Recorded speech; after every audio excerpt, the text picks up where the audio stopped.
A very pleasant good afternoon to all of you, and welcome to beautiful Baton Rouge, Louisiana. Today on the SEC ESPN Network, the Oklahoma Sooners and the LSU Tigers, who are locked up one apiece after 2 games, play the final game of the 3-game series. It's a grand afternoon for baseball. Welcome into Alex Box Stadium, Skip Bertman Field, with former Golden Spikes Award winner and member of the College Baseball Hall of Fame, Ben McDonald. I'm Lynn Rollins. Game 1 went LSU's way. Game 2 went to Oklahoma. Yeah, I'll tell you what, Casey Evans on Thursday night for LSU was unreal. Career-high strikeouts with 15 and career-high innings pitched to. He kind of set the tone. LSU had some timely hittings and some walks. And, of course, a few errors by Oklahoma put 7 runs on the scoreboard. It was Oklahoma last night that fought back and evened this series against LSU. We'll go to Friday night, and I tell you what, Cooper Moore got off to a good start. 2 strikeouts in the first inning, 3 up and 3 down.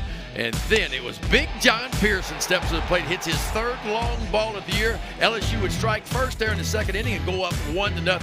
Fast forward to the 4th inning. Right here, you get a couple of base hits. Ball's not hit very hard off of Cooper Moore, but they found a hole, and that wild pitch right there plated the first run of the game for Oklahoma. Fast forward to the 5th inning, and all of a sudden Cooper Moore spikes a ball in the dirt. And there is some concern. He has to exit the game. The word we got, Lynn, was elbow soreness in the tricep area. But it was the 7th inning when LSU had a chance to make a difference. Bases loaded, 3-2 count, Curiel at the plate, and a fly ball to left field. LSU just couldn't come up with a big hit. Only 1 for 6 last night. Runners in scoring position. Well, it's a gorgeous day for baseball here as we are on the 2nd day of spring. And right now it's 79 degrees in Baton Rouge. Winds out of the southwest and west at 6 to 10 miles an hour. No chance of rain. The sky is the color of turquoise today, and ideal conditions for the final game of this series. Let's take a look at the starting lineup. First for the Oklahoma team, it's Trey Gamble at the top of the order. He's in left field, followed by Camden Johnson. Brendan Brock is catching and hitting third. Jackson Willits is the shortstop. Dayton LaChance is at first base. The Canadian bats 5th. Alec Blair is in right field. Nolan Stevens is a DH. Kyle Branch plays second base and hits 8th. And Jason Walk is bringing up the rear as the center fielder. He made a couple of outstanding catches yesterday to help his team hold on to that 4-2 victory. Trey Gamble is 3 for 7 in this series to lead Oklahoma, which has only had 12 base hits in the entire series. LSU with just 15. William Schmidt makes his start for LSU, and it's a big one for him. It's a big one for his teammates, and it's a big one for Oklahoma. Yeah, you could make the case easily the most important start of his career and the biggest game for LSU in the 2026 season, trying to get back to 500 at SEC play. William Schmidt has turned the corner, it looks like. Last year he sprayed the ball around, although he had some really nice moments, but this year he's been very consistently, and the key for him, obviously, is keeping Oklahoma off the base pass. They lead the SEC in stolen bases, and they're the 3rd best stolen base team in the entire country. So if you're William Schmidt, you want to attack the strike zone and make Oklahoma earn their way on the bases. They also lead the SEC in walks drawn, which puts them in a position to run those bases. So you're right, Ben. Control is extra important for Schmidt and the Tigers today. Here's Trey Gamble out of Alpine, Utah, hitting .356. He is one of 6 consecutive 300 hitters in this lineup. This lineup can hit, but we talked about it in game 1 of this series, and I know y'all talked about it last night. It is a top-heavy lineup. The top 6 guys really hit well. The bottom 3, not so much. And if you're an LSU pitching staff, that's where you got to make your hay, is at the bottom 3. Gamble is 8 for 18 in SEC play over the course of 5 games. Oklahoma has won 3 of those. The 3-1 pitch is a mitt popper for a strike. How about that at 97 too? The stuff is there for William Schmidt. Coming out of high school a couple years ago, was the #1 right-handed pitcher in the entire country. Chose LSU instead and starts the game with a really nice strikeout. So Schmidt had to come back. He was down in the count. Gamble is now 3 for 8 in the series. I love this pitch here, Lynn. 3-2. You don't think he has some confidence in that little slider of his? 3-2 count, leadoff batter of the game, and he bends a backdoor slider in there for his first strikeout of the day. This brings on Camden Johnson, hitting .316. He has started all 23 games, make it 24 now for Oklahoma. He's hunting the first pitch and slices it foul.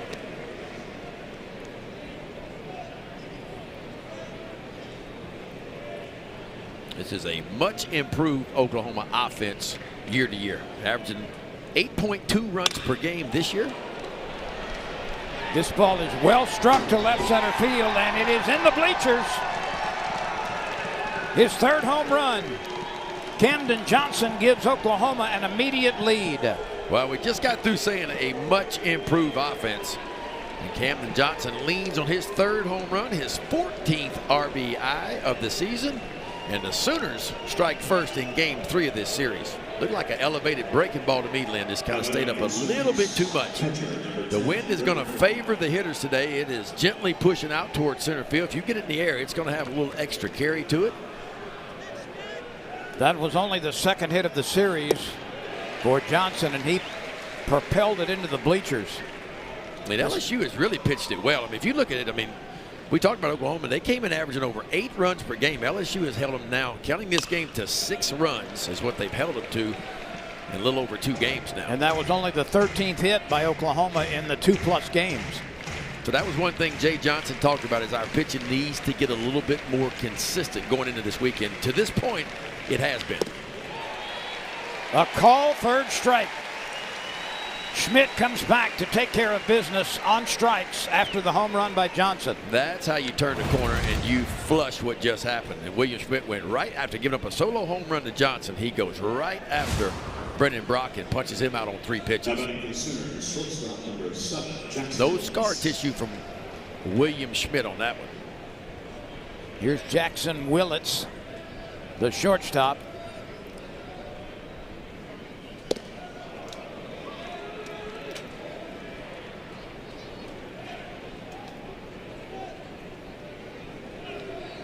Willits is hitting .338. 6 doubles, 1 homer, 6 home runs. Or excuse me, 2 home runs.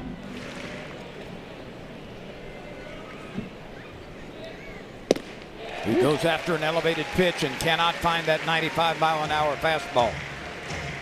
And look, I know Oklahoma just hit a home run, but home runs typically is not a big part of their game. They came in with just 23 home runs on the season. That was 13th out of 16 teams. But they create havoc when they get on the base pass. Another way of putting it is that Jake Brown has about half as many home runs as the entire Oklahoma team. Absolutely. It's not a big part of their game. Fastball down the way, and boy, gets it right off the front foot, does Willits. Got the pad on the front foot, but not down there where that big toe is, and that hurts. That'll turn that big toe into a ping pong paddle. Make you hop around.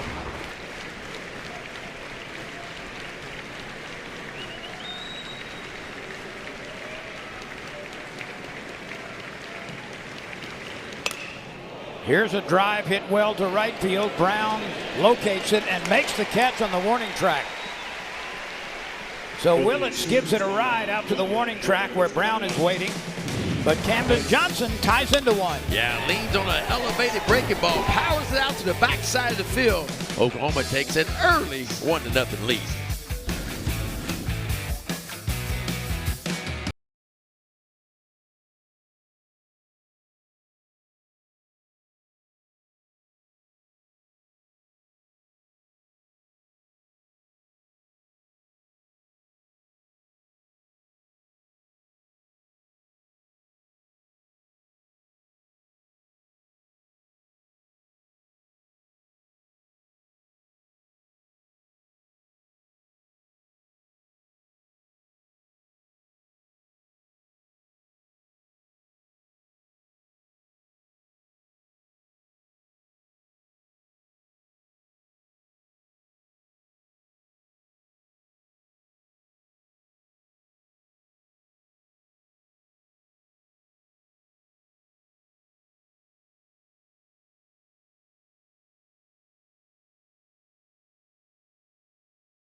Lines up like this: center fielder Derek Curiel, right fielder Jake Brown, first baseman Omar Cerna, who's making his initial start at first base. John Pearson is 3 for 8 in the series, including a home run and a double and a couple of RBI. He's the 4th place hitter. Stephen Milam is after him at shortstop. Edward Yaman is the DH. The left fielder, Chris Stanfield, he's moved up to 7th. Trent Carraway is hitting 8th at second base, and Kate Arambidi is behind the plate batting 9th. And this lineup is going to have to take its cuts against a big right-hander, Cord Rager. Yeah, I tell you what, Rager, 6'6", 237-pound true freshman out of Maypearl, Texas. And I tell you what, he's been pretty good so far this year. Making his 6th start of the season. See where the ERA is, and I love his strikeout to walk ratio, 4-to-1 strikeout to walk ratio. The big thing for him, control your emotions. Oklahoma opened up at home in SEC play last weekend. First big series for them on the road. And this freshman, this is going to be the wildest environment he has ever pitched in. So let's see if he can navigate that first inning. Leading off the LSU first inning, center fielder number 6, Derek Curiel. Curiel comes to the plate for LSU with a .323 average. That's second best among the regulars. 30 base hits. That's 7 behind Jake Brown, who has the team lead. Lefty to lefty to get things started.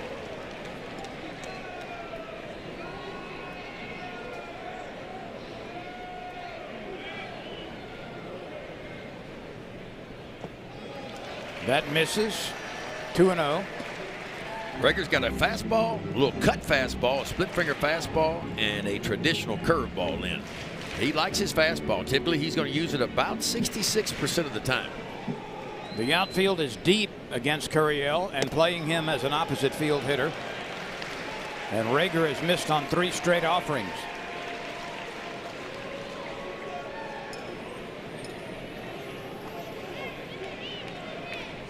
Curiel waits and takes it high.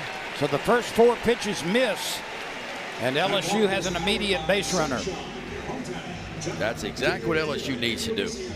Control the strike zone from an offensive standpoint. Attack balls over the white part of the plate. Take your walks and try to create a little havoc.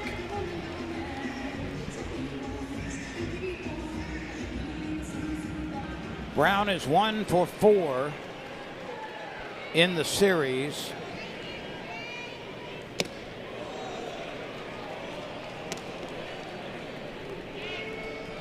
He's hitting 6 points short of 400. 11 homers, 37 driven in. Only 1 base hit in this 2 games so far, but he's been getting on base a lot, Lynn. Got the walks in his favor. There's a good read by Curiel. Sees the ball just pop away from the catcher. Brendan Brock takes an extra 90. And LSU will have their first runner in scoring position of the day. And we talked about this red zone offense. How do you perform with runners in scoring position? Been a rough go, really, for both of these teams this series. LSU 4 for 24 in 2 games with runners in scoring position. Oklahoma 3 for 17. So neither one of these teams have performed well with their red zone offense, if that's what you want to call it. Jake Brown watches a breaking pitch curl outside. 2 balls and a strike on one of the best hitters in the SEC.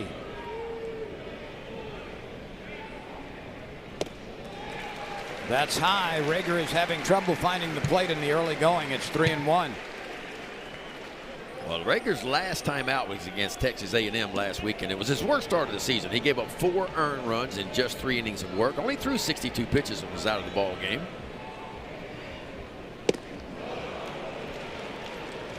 He's not scared to challenge with that fastball. We talked about it. He's going to throw it 2/3 of the time typically.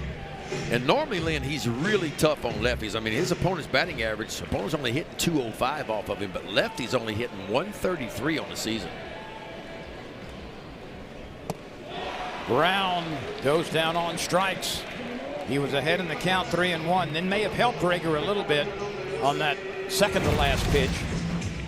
Really good 4-seam fastball right toward the bottom of the zone. Too close for Jake Brown to take.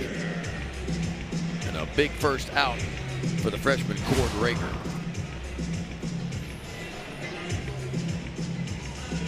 Here's Omar Cerna. He's LSU's best hitter over the last 6 games. He takes a strike. Yeah, Jay Johnson kept giving him some opportunities here and there. Said he'd probably catch every Saturday in SEC play. Kind of like Kate Beatty did last year behind Luis Hernandez. But the bat is starting to play, and so Cerna finds himself this time at first base for the first time. And look out.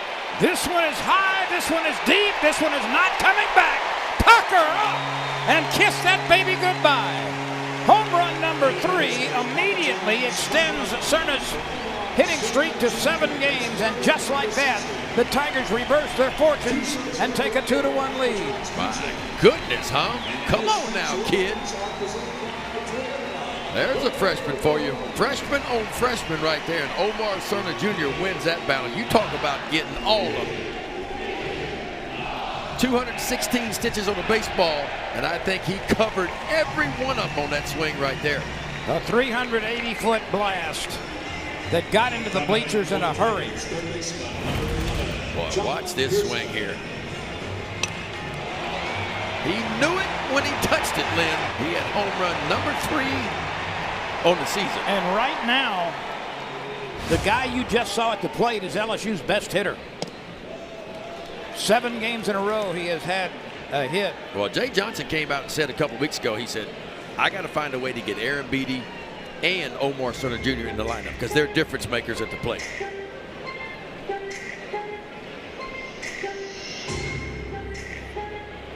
Camden Johnson homered with the bases empty in the top of the inning. Omar Cerna rips one out of the ballpark with Curiel on first, or actually second base, when the home run came.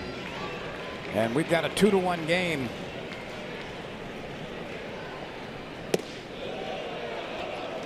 Pearson takes a strike. 1 out, 1 ball, 1 strike, 2 runs in for the Tigers on Cerna's 3rd home run.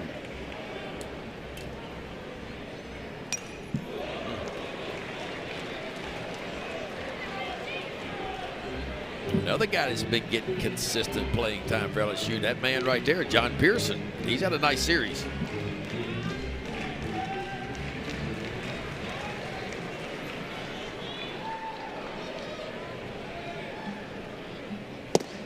Pearson late with that swing and goes down on strikes. At the plate for LSU, shortstop number 4, Stephen Milam. Here's Stephen Milam. He's batted all over the order.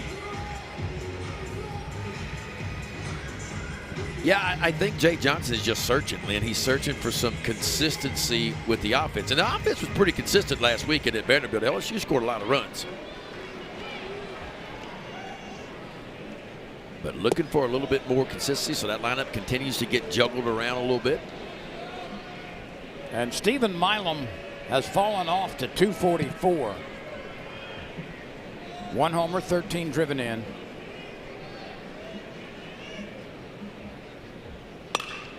That's hit very sharply, gloved by Branch at second base. And he gets it over to LaChance for the final out.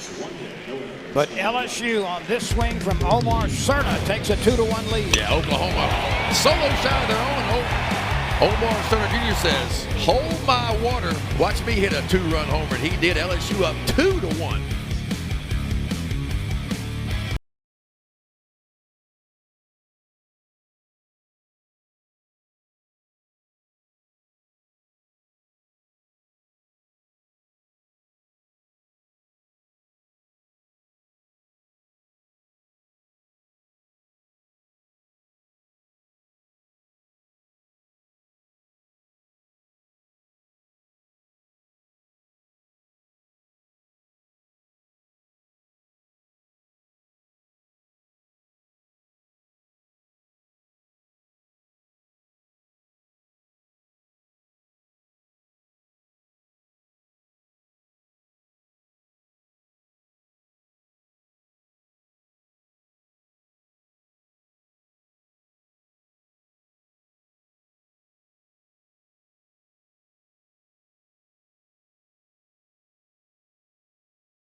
Fields have played a part early. One team has a solo homer. LSU has a 2-run homer. Lots of folks enjoying the sunshine and the atmosphere here at Alex Box Stadium, Skip Bertman Field. By the way, Ben, we're going to have a special guest coming up in the 3rd inning. Warren Morris will be here. This is the 30th anniversary this year of the iconic home run, the only walk-off home run in the history of the College World Series. And the author of that, Warren Morris, will stop by for an inning in the 3rd. Only walk-off home run in the championship game. Unfortunately, I gave up a walk-off home run there, but it was not the championship I game. thought I would let that slide, but listen, I appreciate your honesty in bringing that up. But here's the truth. I was so happy for so many reasons when Warren Morris hit that home run, because it made everybody forget about the home run that I gave up. You know what I'm saying? I do. So not only was I happy for LSU, so happy for Warren Morris, but I was happy for myself too. I was like, maybe LSU fans will forget 1987 and they'll remember 1996 more, and they have.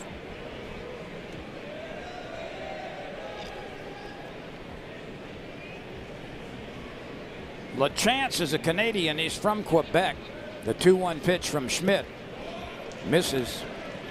And Ben, you've talked about it many, many times over the years. Even though we are early in the game, it's really important for Schmidt to come out and throw a good inning here after his team lifts itself from a 1-0 deficit and takes the lead. Yeah, because right now LSU has all the momentum, right? And we overuse the term shutdown inning too much, but it's anytime your team goes out and they give you a lead, especially after you've given up a run, when you go out and you stack a 0, you just keep the momentum in your dugout. Jake Brown takes the towering fly ball. He didn't have to move much in right field. Right now, every fielder has to contend with the sun. There are some patchy clouds overhead, but a lot of sunshine. A lot of sunshine and a good bit of wind, too. Because that wind is pushing out pretty good. So everybody's got to pursue the ball, and that's when your communication, outfield communication, infield communication starts to play. Alec Blair sends another one out to right field. Brown on the run, looking for it, and he's got it. So 2 fly ball outs quickly to right field. I tell you what, William Schmidt pounding the strike zone, and Oklahoma very aggressive early off of William Schmidt. Here's the DH, Nolan Stevens.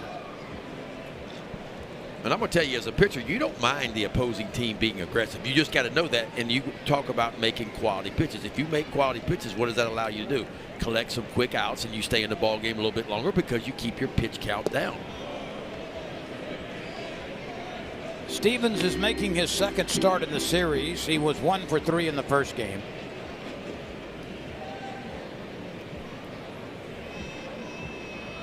Yeah, it's funny how that works with the pitch count. Usually, the more strikeouts you get, the higher the pitch count. Right.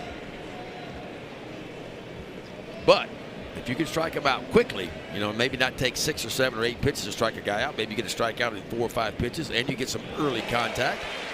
Keep that pitch count down and able to work. Smith got that pitch in tight on the hitter. LSU's infield shifts now. Schmidt over the top. Stevens fouls it off the other way. And William Schmidt's going to pick up the majority of his strikeouts, Lynn, with one of those 2 breaking balls. In high school, it was fastball, curveball, changeup, but he's developed a slider this year, and actually he trusts his slider even more than he does the curveball right now. The 1-2 pitch pulled it down to the new first baseman, Cerna. He makes the play over to Smith. That was an 11-pitch inning. Schmidt very economical. We go to the bottom of the 2nd. LSU 2, Oklahoma 1.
Johnson is in his 9th season as Oklahoma head coach. He's 6 out of 8 in putting his team into the NCAA tournament, and they had a banner year in 2022.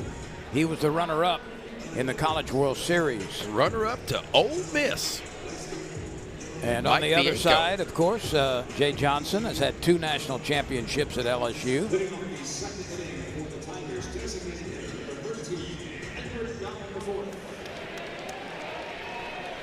Here's Edward Yaman. First pitch swinging and bounces it foul. Well, the first 2 batters of the game for LSU, both left-handers. We talked about Rager, really good against left-handers. Righties have hit him a lot better. Now he's got to deal with 7 consecutive righties.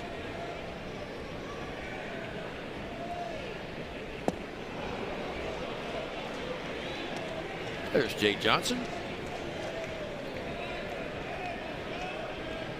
.708 winning percentage, one of the best in the country over the last 5 years.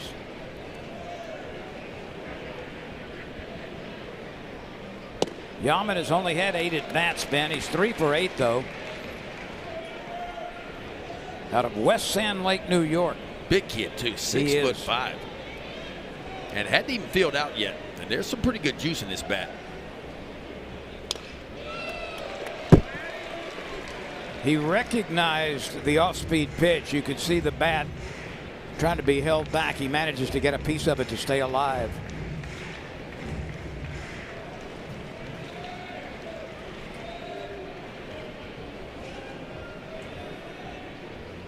Rager misses with a breaking ball.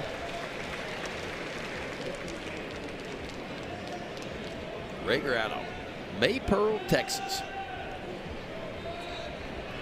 Oklahoma has won 18 and dropped 5. They are 3-2 in the league.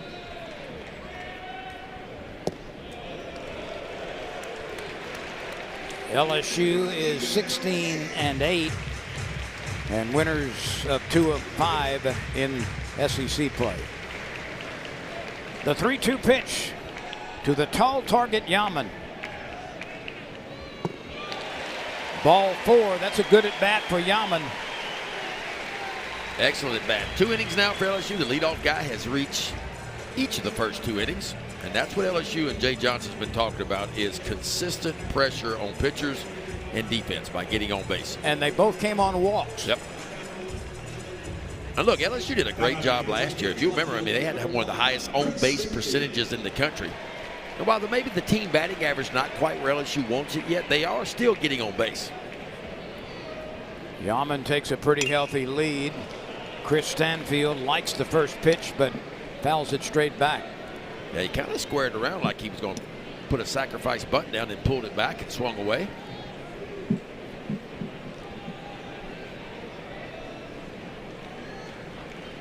Stanfield hitting an even 300 in very limited duty.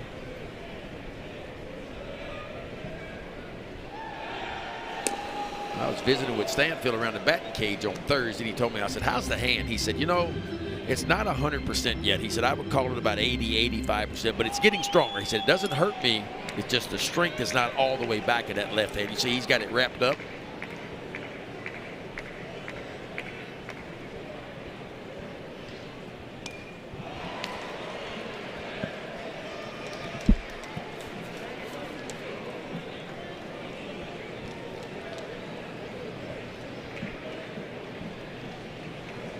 Big for LSU to get Chris Stanfield back in that lineup. He's a difference maker on defense. He's a center fielder playing left field. Of course, he has the speed. And let's not forget, he led LSU in conference play last year in batting average, hit over 300 in SEC play alone.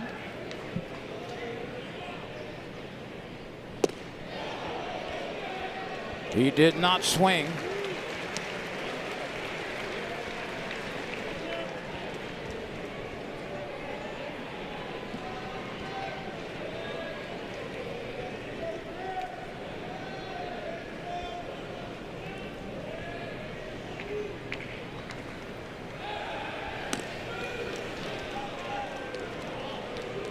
Two to 1 Tigers on a 2-run home run by Cerna, which erased the early lead on the homer by Camden Johnson.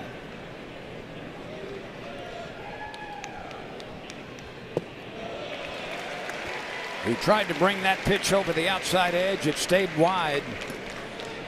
2 balls, 2 strikes on Stanfield. A couple of good takes by Stanfield. He's just looking for a mistake right here in a 2 ball, 2 strike count.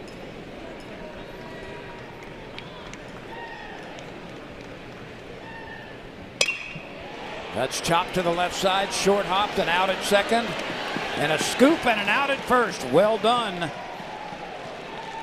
Then that's the 3rd double play LSU has hit into over the last 4 or 5 innings. That was an impressive double play turn right there, because it was a short hop to the third baseman, Johnson, over at third base. Because if he retreats right here, he can't turn 2. But see how he comes forward, picks it, a perfect throw to the second baseman, Branch, and watch the finish on the back end by the first baseman. Scoops it right off, does LaChance. A little 5-4-3 double play. Last night, Oklahoma had a pair of 5-4-3 double plays late in the game, and their defense was really the deciding factor last night. Yeah, and in game 1, it was a deciding factor in the wrong way. They had 3 errors in game 1 on Thursday, cost them a couple of unearned runs. So this brings on Trent Caraway with the bases empty, 2-0. Hitting .250, a couple of homers, 15 RBI. He got off to a very impressive start offensively, but has tailed off in recent days. This one is slapped again to Johnson, and the throw draws the first baseman LaChance off the bag, but he makes the tag, and as it turns out, only 3 batters come to the plate for the Tigers. We go to the 3rd. It's 2-1, LSU leading Oklahoma.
Team has a hit, each team has a home run. LSU leads 2-1 over Oklahoma as we play in the top of the 3rd inning.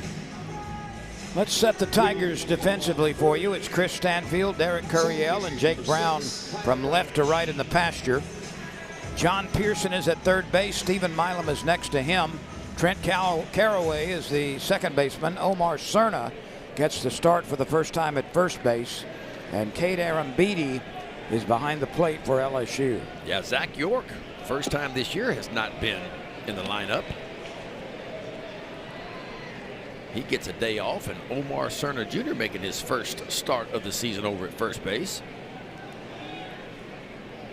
Branch, Walk, and Gamble 8, 9, and 1 in the order here against Schmidt in the 3rd. Yeah, this is the bottom part of the lineup I was talking about for Oklahoma, and maybe where there's a little daylight for a pitcher to work. Because if you look at Stevens hitting .250, Branch hitting .196, and Walk hitting .237, 8, and 9. And the first 6 in this Oklahoma lineup are stout. Stout meaning each of them are hitting above 300. Yes. The 1-2 pitch over the top, but it stays elevated.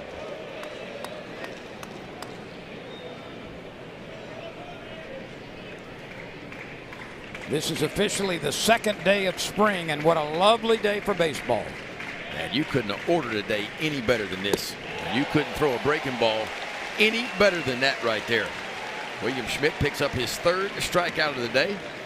And Lynn, when he's spinning them breaking balls in there, both the slider and the curveball, those are difference makers for him, because you got to get your foot down as a hitter, right? He's throwing 95 to 97. You got to get your foot down and respect that fastball. When he bends that breaking ball in there, it can hurt your feelings.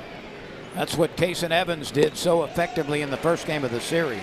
Oklahoma's a very good fastball hitting team. Jason Walk carries a .230 average to the plate.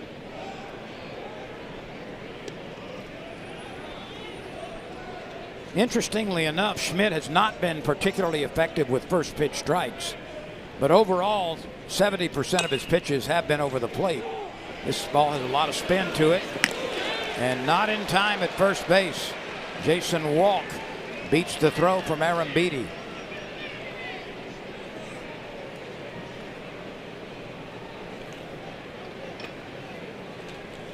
So the first 2 hits went over the wall. This one spins about 45 feet. Watch Aaron Beatty right here. I mean, you got to know who's running. And when you talk about Jason Walk, he can fly. But watch Aaron Beatty. He picks the ball up and kind of double clutches it, almost touches it back to his mitt and then releases it. That's the difference from being out or safe at first base. Because, again, every one of these Sooners, man, they can run. If you missed it earlier, #1 team in the SEC in stolen bases, and #3 in the entire country in stolen bases. It's the biggest part of their offensive game, and he probably won't be at first base very long. Gamble at the top of the order swings through the first pitch. Watch Aaron Beatty right here. He comes out and does everything right, but watch him when he barehands the ball, goes back to the glove right there. You see him go back to the glove? Well, that's an extra step or two and a difference in being out and safe. Schmidt misses with a fastball in the mid-90s. Walk's got 10 stolen bases. He's your base runner at first base.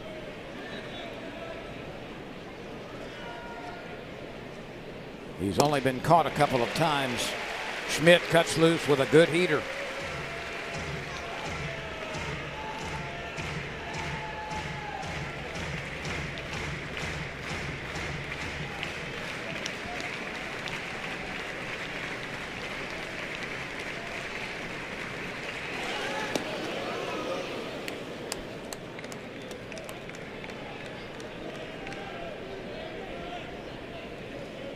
The Tigers backpedal into that exaggerated shift again. 3 infielders on the right side.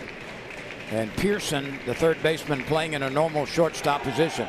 There goes the runner, and Aaron Beatty loses the ball as he was trying to make the throw. So a stolen base for Walk, and you're right, Ben, he wasn't content to stay at first. Well, they're going to play the guessing game with William Schmidt, because when he gets the 2 strikes, Schmidt, he likes to use the breaking ball. And the breaking balls take a little bit longer to get to home plate, which means the runner may be a little bit more advantage. Aaron Beatty's got to go because he knows how fast Walk is. And that transfer from glove to hand, not there. But a really good jump by Walk, his 11th stolen base of the season. Aaron Beatty has only a 2 for 13 success rate in catching base runners.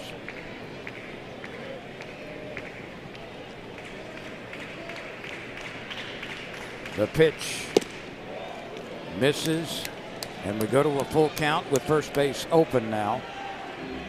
This is Gamble at the top of the order. Johnson is next. He homered last time.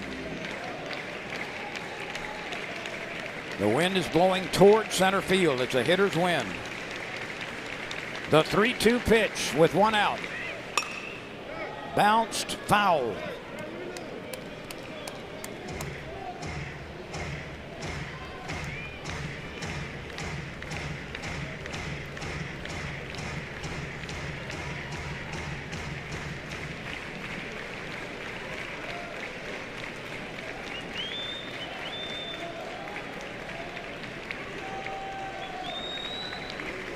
Walk at second base. Again, the 3-2 pitch and the look back.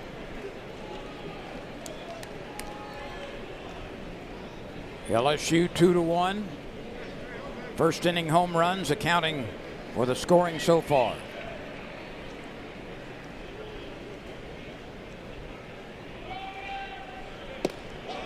That misses. And so the first walk of the game fills up first base.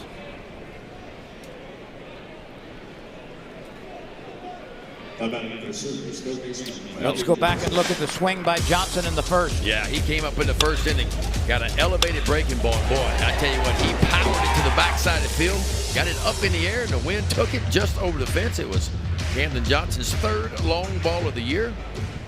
LSU would answer right back. Omar Cerner Jr. in the bottom of the first inning, a 2-run shot. We will be speaking with Warren Morris from the ballpark in the bottom of the inning. It's the 30-year anniversary this summer of the most iconic home run in the history of the College Baseball World Series. It's hard to believe it's been 30 years.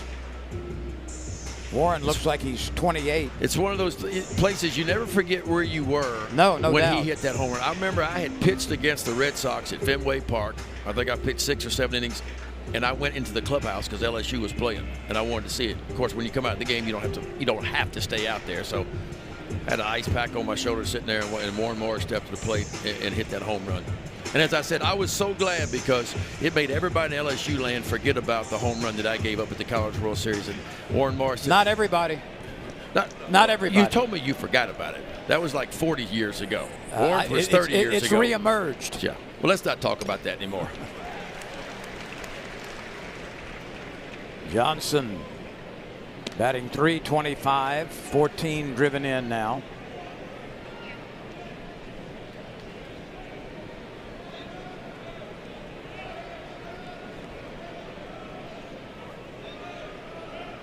The 1-strike pitch. That was a breaking ball intended to catch the outside corner, but it didn't come back. One thing William Schmidt has been able to do this year, I always like to look at runners in scoring position as a hitter, but I like to see how pitchers perform when they get runners in scoring position against them. William Schmidt, opponents are hitting 105 off of him this year with runners in scoring position. We'll hope that stays true. That's about as good as you can get. 2 balls and a strike now. Walk had an infield hit and moved up to second base on a base on balls from Campbell. Johnson at the plate, a capable left-handed hitter. He goes right back to the fastball and throws it right into the groove for a strike. This is the make it happen pitch. 2 balls, 2 strikes, 2 on, 1 out. LSU holding on to a 1-run lead.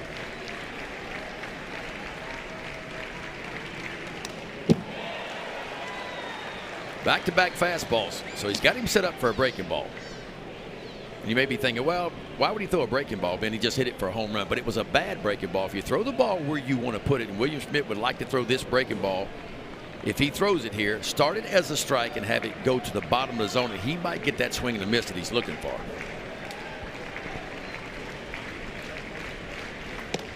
That's what he tried, but he left it high and away.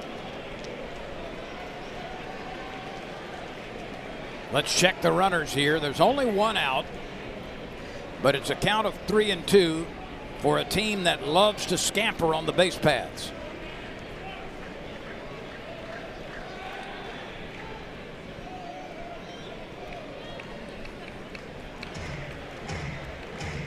Think he goes back with the breaking ball here, Lynn? First and second, 1 out, 3-2 count. He just missed with the breaking ball, 2-2. I'm thinking fastball, but we'll see. Nope, he did come back with the bender.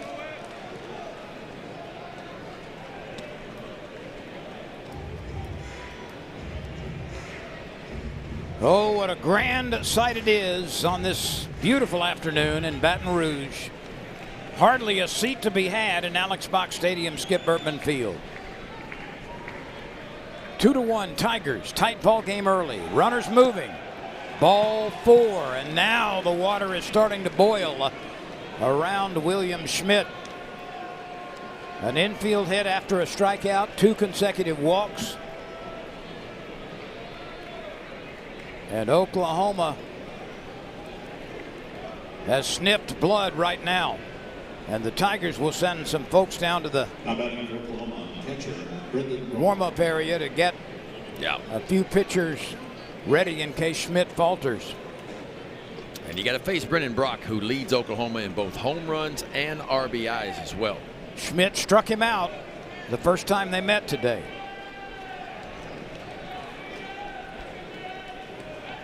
The infield is at double play depth. There's a good-looking pitch. Slider, Ben, right there. A little hard slider at 88. That thing darted like a shad in shallow water. Took a hard left. Back-to-back sliders, perfectly placed. Options now. You were thinking ground ball double play, but now on an 0-2 count, William Schmidt's thinking one thing: swing and miss. Brock is 1 for 4 this season with the bases loaded. Oh, nice. Very nice by Aaron Beatty right there. Aaron Beatty started the year so good behind home plate, blocking everything, catching the ball. A little bit of a struggle here lately, but this is as good as it gets right here. Turns the glove around, wasn't able to get the body all the way in front of it, but just knocks it down and kills it at home plate with the tying run just 90 feet away. And he induces a reach for pitch that was well out of the strike zone.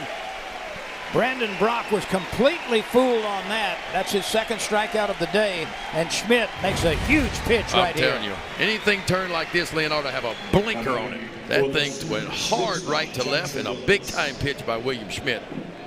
Just what he needed. Now can he finish it? There is still work to be done. The bases remain loaded. There are 2 outs. Here's Willits. He's also a dangerous hitter. 338 is his average. He's had 10 extra base hits.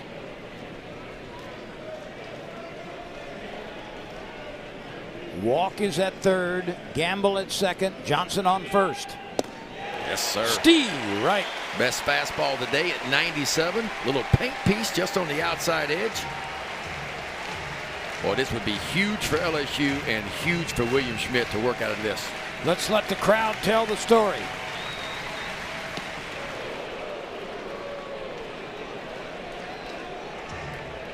You know what one of the greatest sounds in all of sports is? When you just close your eyes, listen to the crowd, and let it tell you what's going on. Which is what we'll do right here. I don't think there'll be a play. No, there will not. That bounces in the bullpen for Oklahoma. So close your eyes at home and listen to this crowd. It'll tell you what's happening here at Alex Box Stadium, Skip Bertman Field. 1 ball, 2 strikes, bases loaded. That is way out of the ballpark, but very much fouled.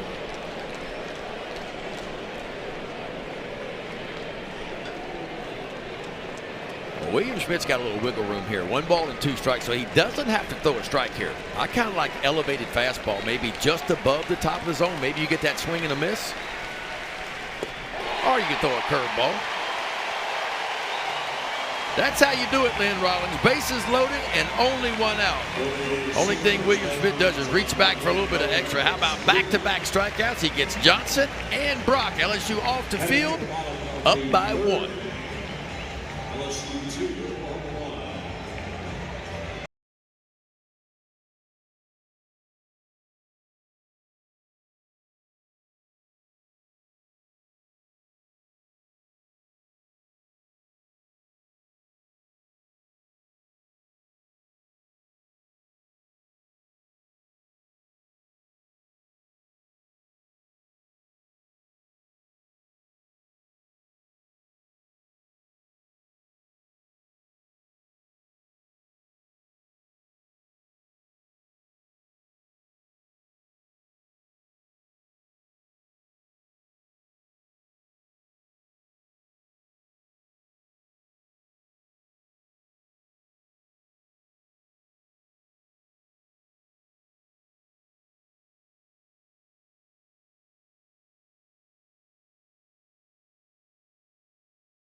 The stretch by Mars on the pitch. Swung on and hit to right field. That's way back there. Way back there. Home run! Tigers win!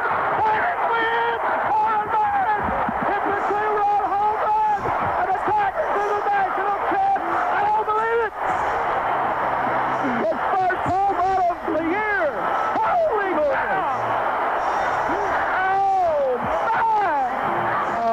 Pardon me. Unbelievable. I do not believe it.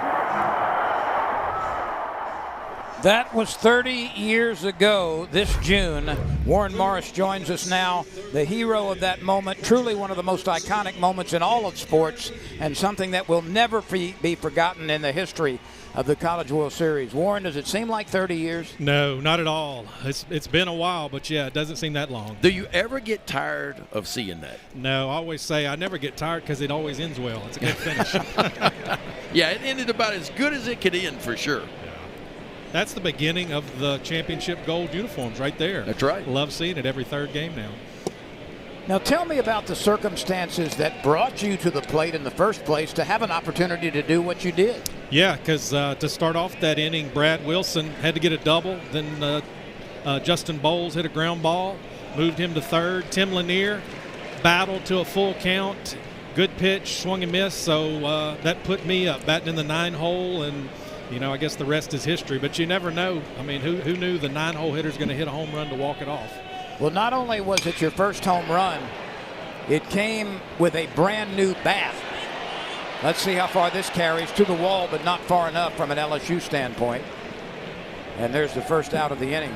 But that was the first time you'd used this particular bat the whole season, right? It was. Coach Bertman had a hitting facility, and he got his daughter came in town with some new bats to kind of use and let everybody see on TV, the guys, and everybody's superstitious. Nobody wanted to use a new bat for the championship except me, and I said, hey, I'm batting ninth. It doesn't matter. I'll use it. So that's the only game I use that bat for. Normally you want those bats that are broken a little bit where right. You get that trampoline effect coming off of it, but it certainly worked for you. Now tell the people at home that don't know the story. You were obviously injured early in the year, and you came back late. But then, Coach Bertman, you didn't swing a whole lot when you first came back. No, in fact, when I came back for the regionals, I still wasn't near 100%. Just bunted a lot, kind of slapped at the ball, and not until that championship game, I told Coach in batting practice, today's the first day I feel like I'm 100%. I feel like I can swing. Yeah. Wow. That is an incredible. I mean, the only home run you hit all year, right? That's it. That's amazing. I know.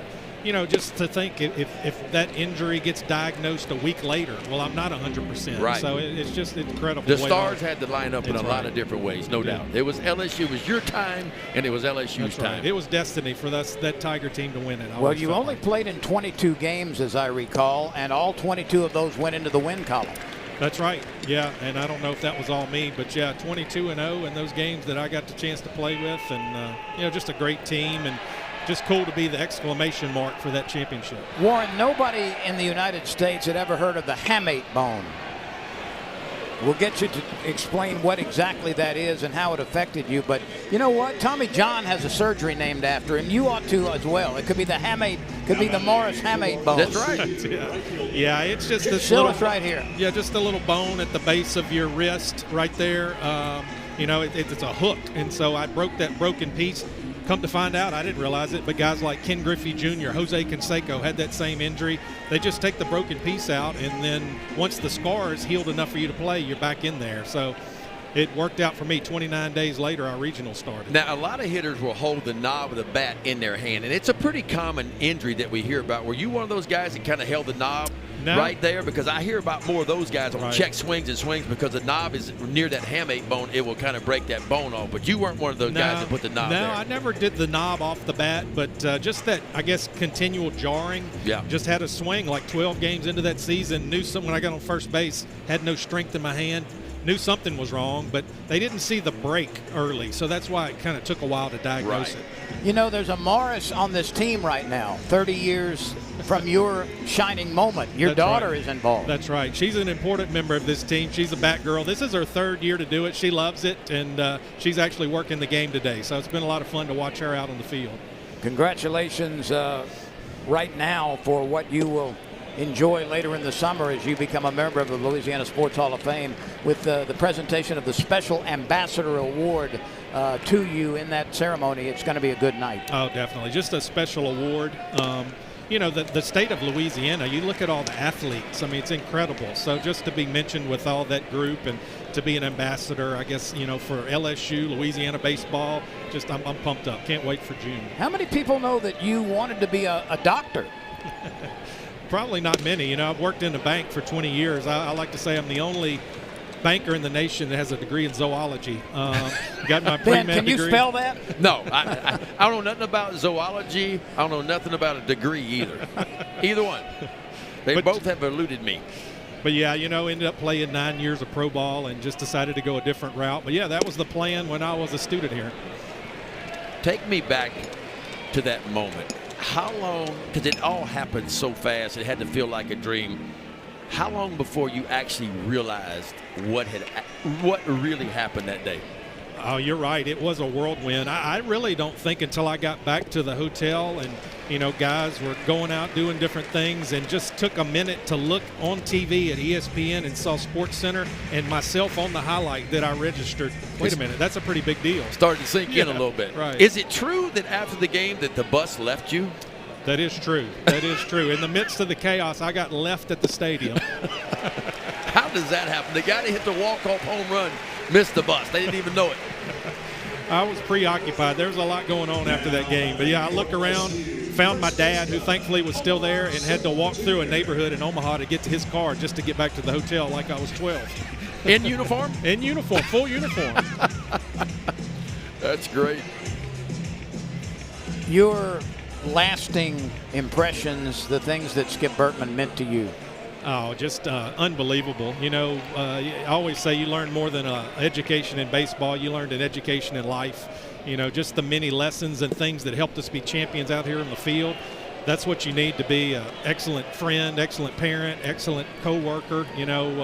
He's with everybody that played for him. Just meant a lot to my life, and just proud that I was able to be under him, and the greatest college coach of all time. That's clearly. right. Brown on the way to second base. He makes it. He is LSU's primary base stealer. Yeah, Brown led LSU in stolen bases last year, and he's doing it again this year too. Got a pretty good jump and a really good pitch to run on the breaking ball in the dirt. Off and moving, takes an extra 90, gets into scoring position.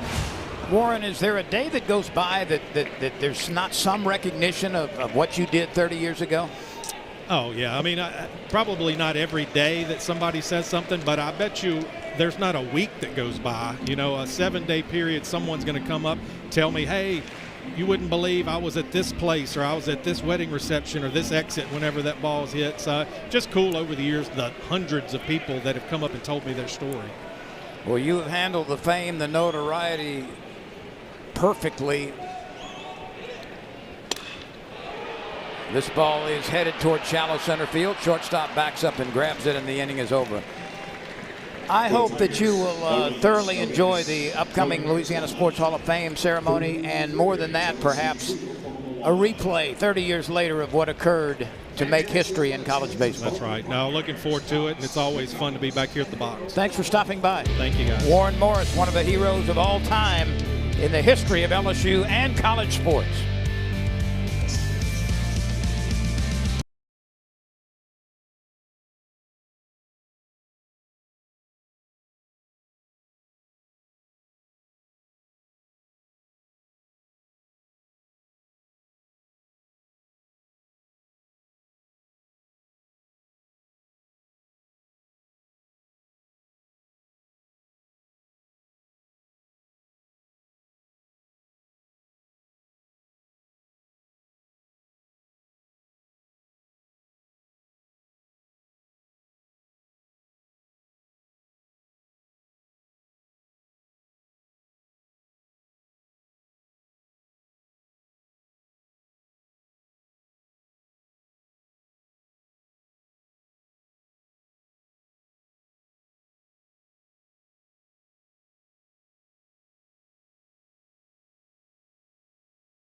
Means you have to apply offensive pressure every single inning.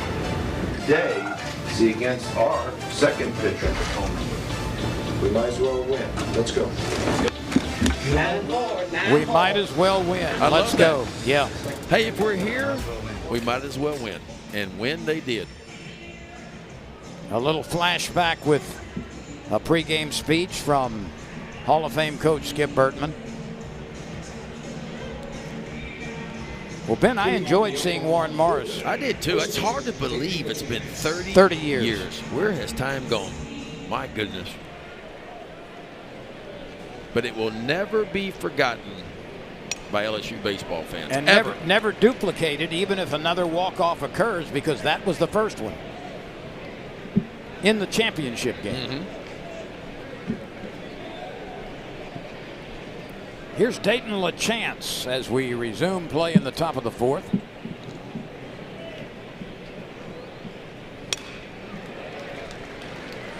Schmidt had to cast ice on a would-be rally for Oklahoma last inning. He got a couple of strikeouts with the bases loaded.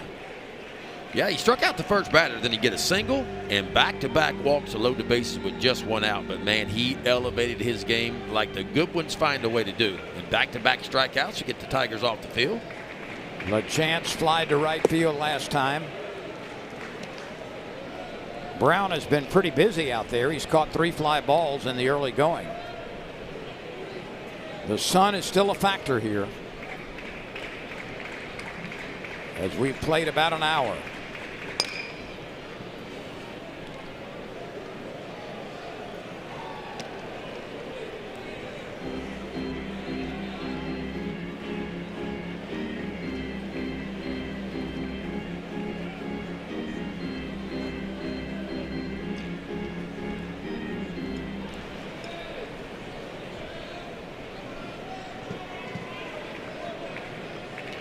The 1-2 pitch from William Schmidt. That misses high. That's what William Schmidt likes to do with that fastball when he gets a hit. He likes to throw it above the top of the zone because it sets up typically the breaking ball. If you don't get the swing and miss that you want, and it kind of sets up the breaking ball after that. And there it is, right on cue. Now, in a perfect world, he'd like to get that fastball, maybe not quite that high, maybe about 6 inches above the top of the strike zone to really make a hitter think about if he wants to swing at it. And then if you don't get the swing and the miss, right back behind it with his best pitch, which is his breaking ball.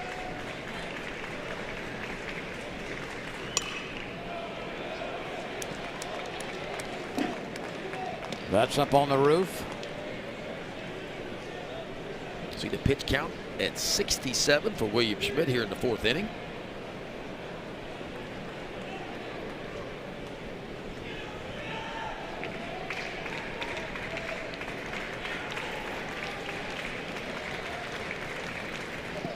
Yes, he did. It's a check swing, 3rd strike.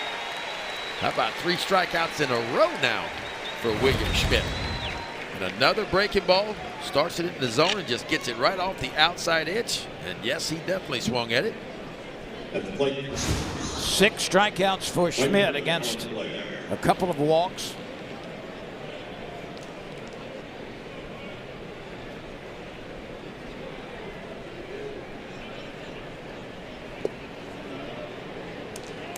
Alec Blair, a freshman from California,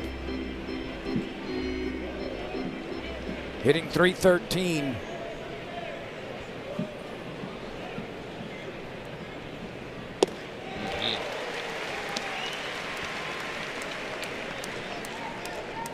Three and a third innings to this point. A couple of hits, 1 run, 2 walks. They came back to back. Been really good so far. And the 6 strikeouts. A lot of those lately.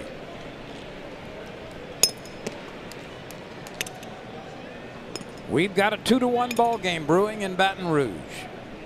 Well, William Schmidt has come a long way, Lynn, from last year in his freshman year.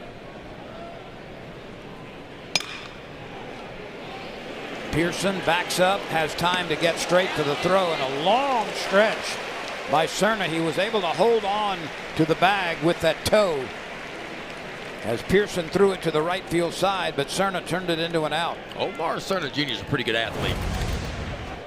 Throw a little bit down the first base line and watch Cerna. Somehow he keeps maybe a big toe on there. Did he stay on? Looks like he did. That's a nice job right there.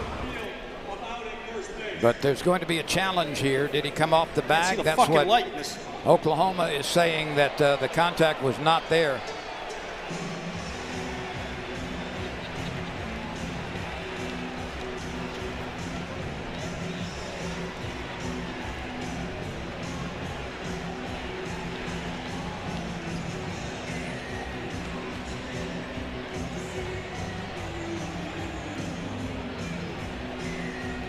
We'll see how this turns out. It looked like from the view that we saw that Cerner kept that right foot on the bag, but they'll be able to slow it down frame by frame and maybe even zoom in to make sure.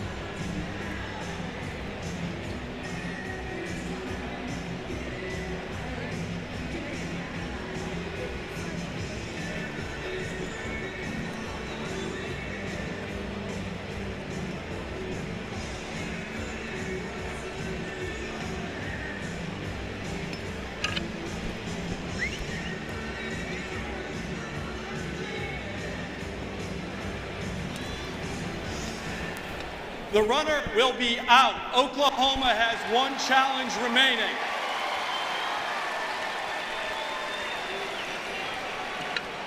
So there you got the explanation. Yeah, the original ruling is upheld. You got a little bit more than an explanation at one point, but it's a nice job by Omar Cerner Jr. At the plate, the Sooners designated hitter Nolan Stevens. Well, there's always something new at a game, isn't there? Got to watch the hot mics. They'll get you. Here's Nolan Stevens, who carries a .244 average to the plate. And a breaker misses tight. Stevens grounded out. Pitcher, or first base to pitcher covering last time. We play in the fourth. Right, levels the count at 1. Well, that's a game changer for William Schmidt, and a game changer for any pitcher. Anytime you get yourself in a fastball count and you can throw something other than a fastball, normally going to have a lot of success. He tried to come over the top with the bender, but left it high.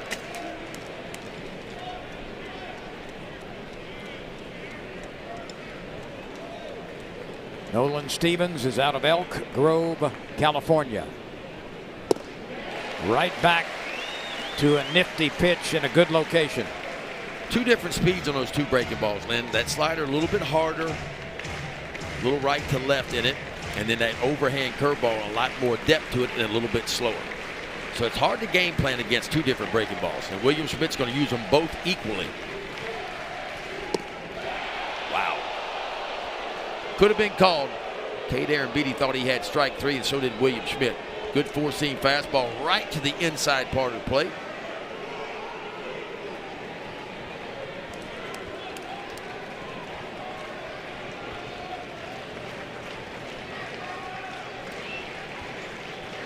Schmidt shakes off a sign and brings the 3-2 pitch. Right back up the middle. Milam can't get it. And Oklahoma extends the inning with 2 outs. Pretty good at bat right there by Nolan Stevens. Finally got a pitch he can handle, breaking ball left up, and just kind of bounced it right back up the middle. That's only the 3rd hit for the Sooners. LSU has only 1. That ball had a lot of top spin. You see that last hop hit, it almost sped up. It had so much top spin on it. Milam couldn't quite get to it.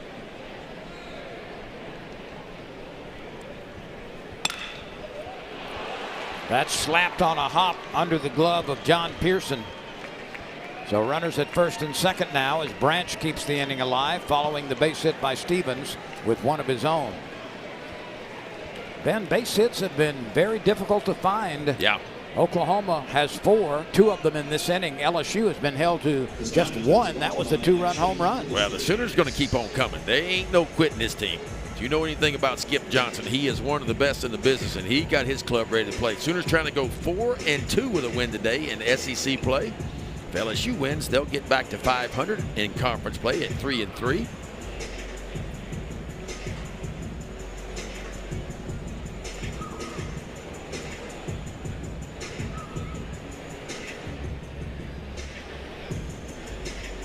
Both teams homered in the first inning.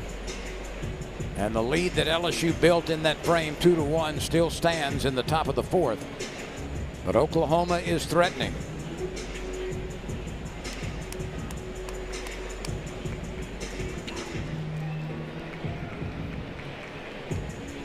This will be the 80th pitch of the game for Schmidt.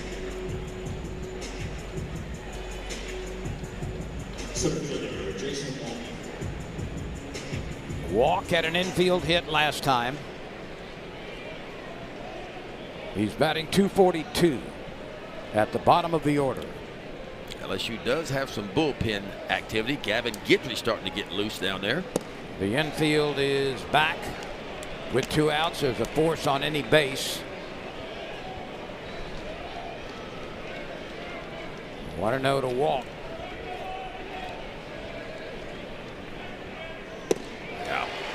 Very good off-speed pitch right there.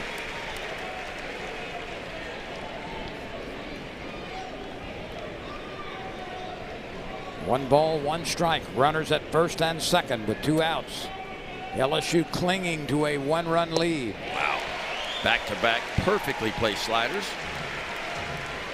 Now some options for William Schmidt to finish here. 6 strikeouts on the day, trying to make it number 7. And he does. Boy, big time. William Schmidt, I tell you what, every time Oklahoma so far, Lynn, got runners in scoring position, William Schmidt has come up big. And always say, spin them if you got them. And he is spinning that breaking ball today.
The place is Baton Rouge, Louisiana. The event is LSU college softball, where you and your closest 10,000 fans can come out and enjoy a beautiful day and a very tight baseball game between Oklahoma and LSU. 2-1. Tigers lead the Sooners. All of the runs going in the first inning. They came off home runs, and we move to the bottom of the fourth as LSU is out hit, or has been out hit 4-1 by Oklahoma. But the difference is a Cerna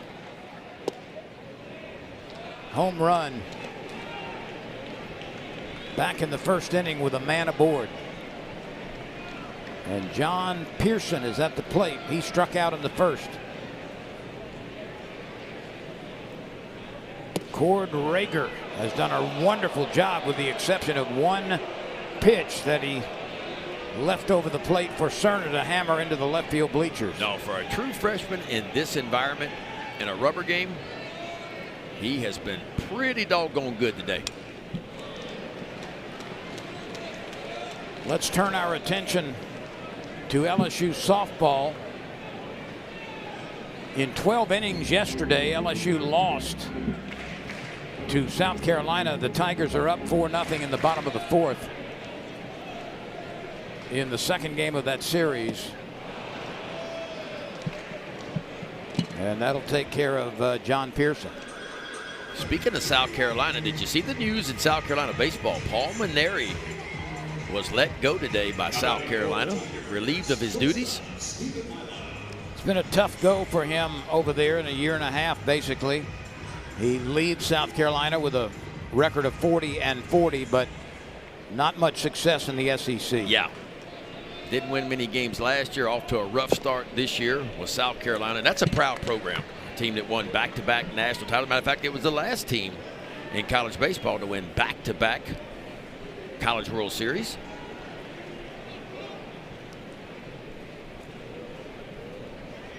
I have not heard word about his successor. I'm pretty sure it'll come from the current staff while they undertake a full-blown search for the next head coach. Will be named interim head coach, I'm sure. They will search for a head coach this offseason.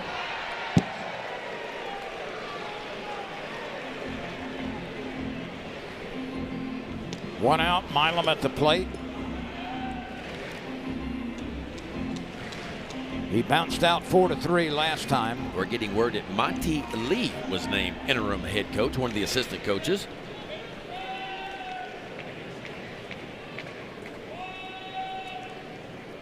South Carolina will come here later in the year, right?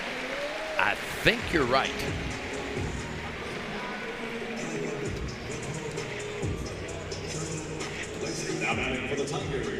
Yes, South Carolina comes to Baton Rouge the weekend, first weekend in May, 1st, 2nd, and 3rd.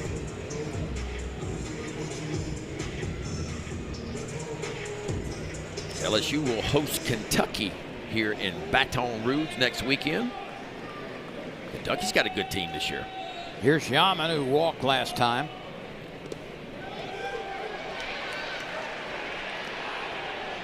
Out at second base on a very close play. Milam tried to take second base as that ball bounced away from Brock. Brock recovered and really cut loose with a superb throw. That's a big-time play.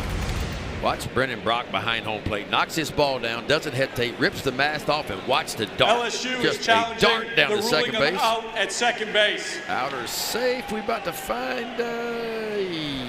I think he's going to be out right there. That is close. That is very close. But I'm with you. I think David Susi made the correct call. If this holds up, Ben, Brock has caught 5 of 11 would-be base stealers. That's good stuff. He can throw. So we will wait for Birmingham to make the decision. They give Kyle Branch a lot of credit to the second baseman for the Sooners. A very quick tag. I didn't see enough in that one replay to overturn that one. After review, the runner is out. LSU has one challenge remaining.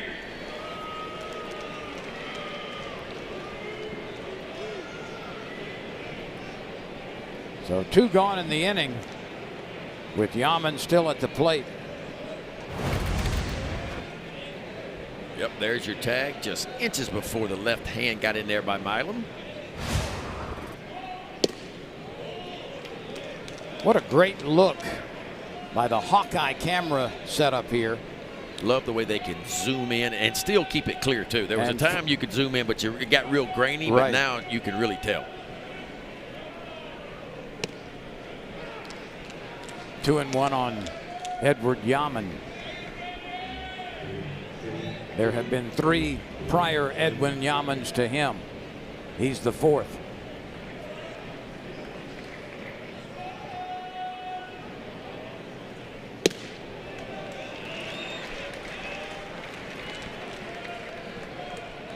The outfield is pretty deep and straight away.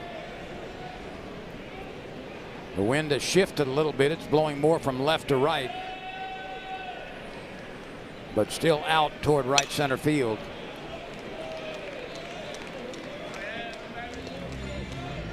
There's a good look at it.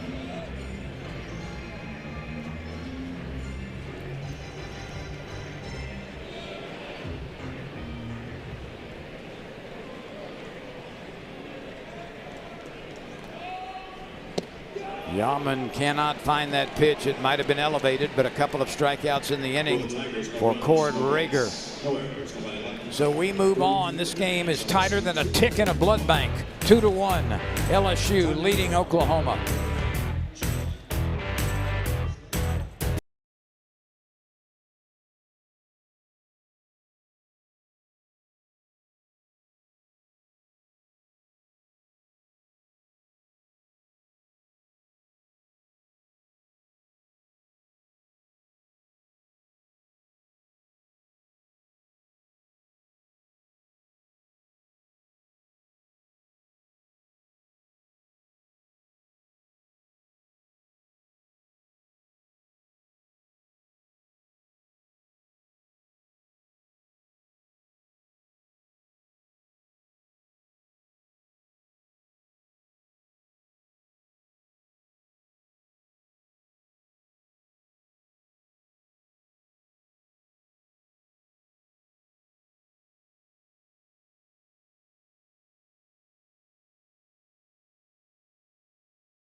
Should come as no surprise that this place is awash with purple and gold. Not many empty seats here at Alex Box Stadium, Skip Bertman Field. Good day to get you a little sunshine, but not too much. Wear your sunscreen. Indeed.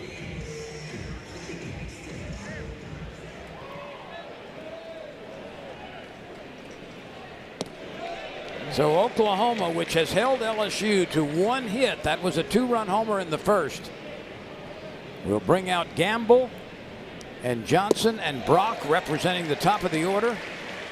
As we play in the fifth inning, William Schmidt up to 85 pitches. Gamble at the top of the order hitting .350. Schmidt misses somewhere. Evidently just a shade low.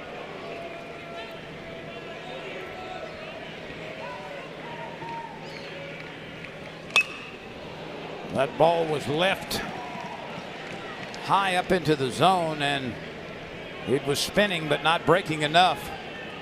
And so Gamble gets aboard with his first hit. He's 1 for 2. He has also walked and struck out. And that's the first time today the leadoff hitter of an inning for Oklahoma has gotten on. William Schmidt has done really well to this point.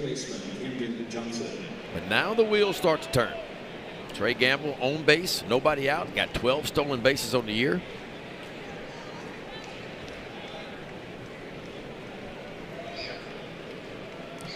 Camden Johnson was the home run hero in the first inning, a solo shot, his third of the season, as he sent it the other way into the left center field bleachers. Ball one.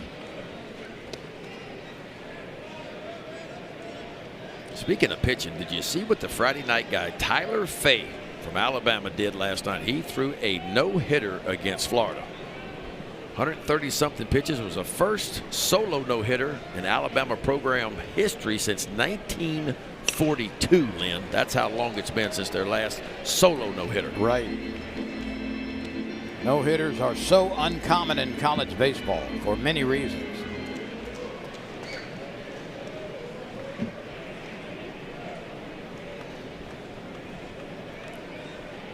Gamble stretches his lead a little bit.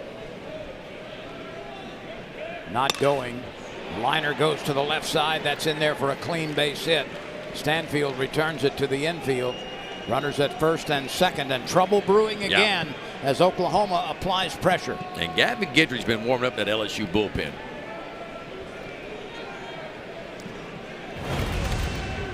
That's what you call beating the shift here. Just a bullet to the backside of the field, right past the third baseman, John Pearson. So first and second, and nobody out here in the fifth inning. Normally this would be a bunting situation, but with Brennan Brock, who leads Oklahoma in both home runs and RBIs, not likely bunting, I wouldn't think.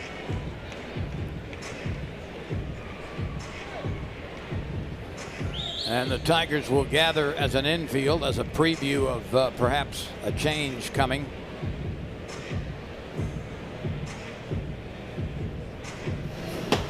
There is Mr. Guidry. He should be about ready to go. Guidry has not pitched yet in this 3-game series.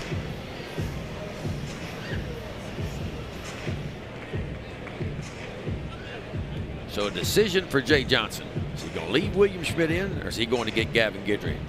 I think we're getting the answer right now. Jay Johnson comes from the dugout after the timeout just to give the bullpen an extra few minutes. It's a tough one here. If the score was a little bit different, LSU was up, say, 4-1, I think William Schmidt gets a chance to try to work out of this. But with it being a 1-run ball game. Well, that's 4 base hits he's allowed in the last 5 batters going back to last inning, and we're going to have a pitching change right now. So Gavin Guidry is called upon to come out of the bullpen for LSU. Let's take a look at what William Schmidt has done as he leaves the mound. And we'll come back with that in just a moment. Guidry, the new pitcher.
William Schmidt leaves the game after 4 innings, 6 hits allowed, 1 earned run.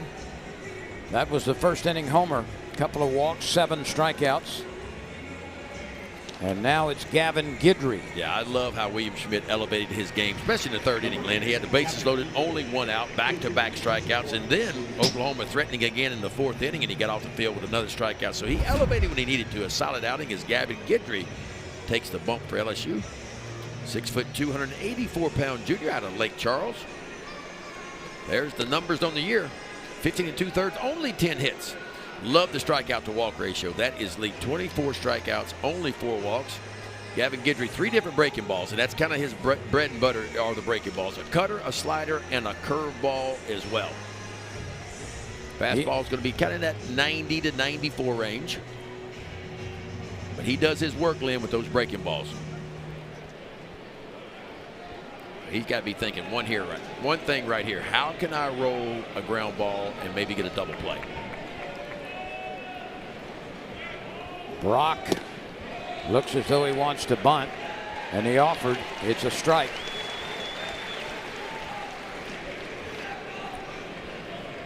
This is typical Skip Johnson baseball right here. Oklahoma will run a lot. We've documented that. They will bunt, they will hit and run, and even with their best hitter, potentially putting down a sacrifice bunt here.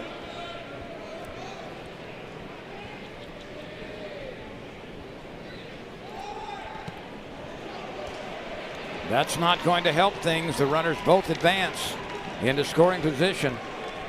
That's a wild pitch, and the Tigers have had trouble with that a lot of times this year. Yeah.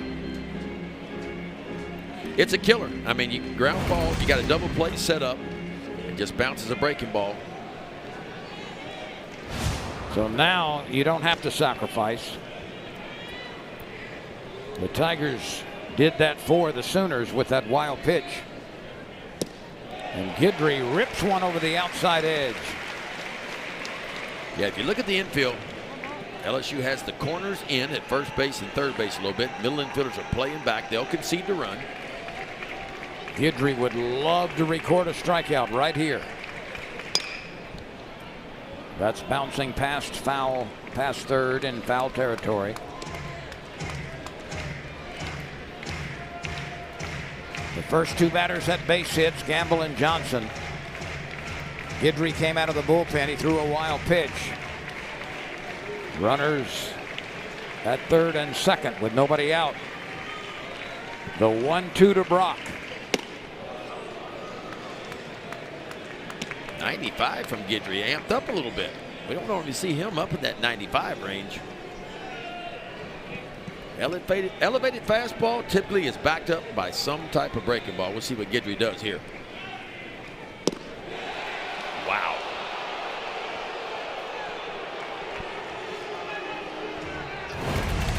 Cade Aaron Beatty behind home plate for LSU. Watch him quickly try to yank this one back.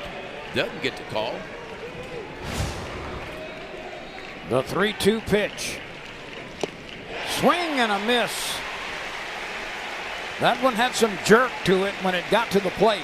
Yeah, that almost looked like a backup slider. That's not where Guidry wanted that ball. You can see Aaron Beatty is kind of set up on the outside part of the plate. And watch this breaking ball. It kind of stays on the inside and backs up a little bit. Nonetheless, it works, and a huge first out for LSU here in the top of the fifth inning. There is still a task in front of Guidry and his teammates. Jackson Willits, the son of one of the assistant coaches for Oklahoma, smashes the first pitch foul. He has fly to right and struck out.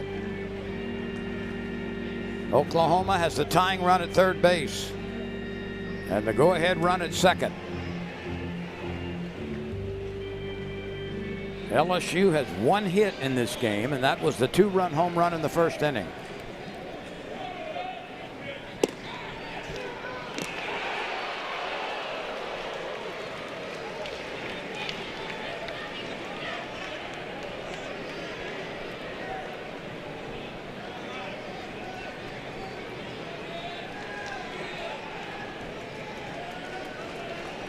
Gamble takes the lead from third, Johnson from second. The 0-2 pitch. Lined right at Milam. There's no chance to double up the runner at second. But Guidry is one out away from getting his team back to the dugout with a one-run lead.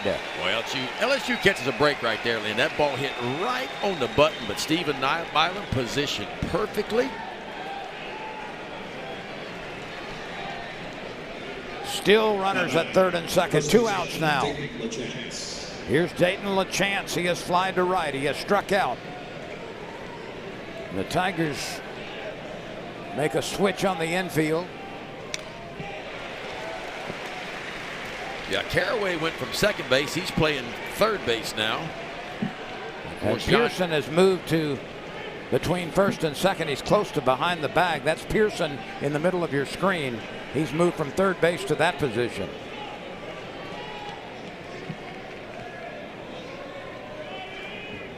The pitch. There you go. That's a much better block by Aaron Beatty right there. And it results in a check swing strike. It is so important because we know Gavin Guidry's best pitches is his breaking ball, but he's got to be able to trust Cade Aaron Beatty to say, you know what, when I need to get a strikeout or a big strike, I'm going to bounce this breaking ball, but I am trusting you to figure out a way to keep it in front. The crowd comes alive.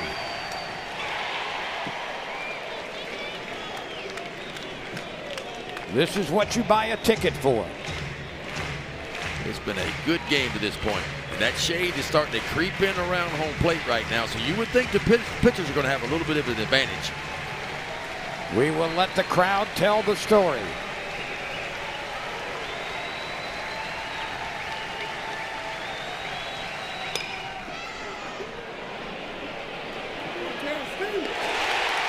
Milam makes the play from shortstop. A standing ovation for the Tigers as they come off the field, having defended in a critical situation. That's getting it done right there. And that was not an easy play by Stephen Milam, but a big-time effort by Gavin Guidry. Comes in, runners on second and third, and nobody out. Gets a strikeout, a line out, and then a ground ball to get the Tigers off the field and up by 1.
LSU has just escaped a golden opportunity for Oklahoma to score. They had runners at third and second with nobody out.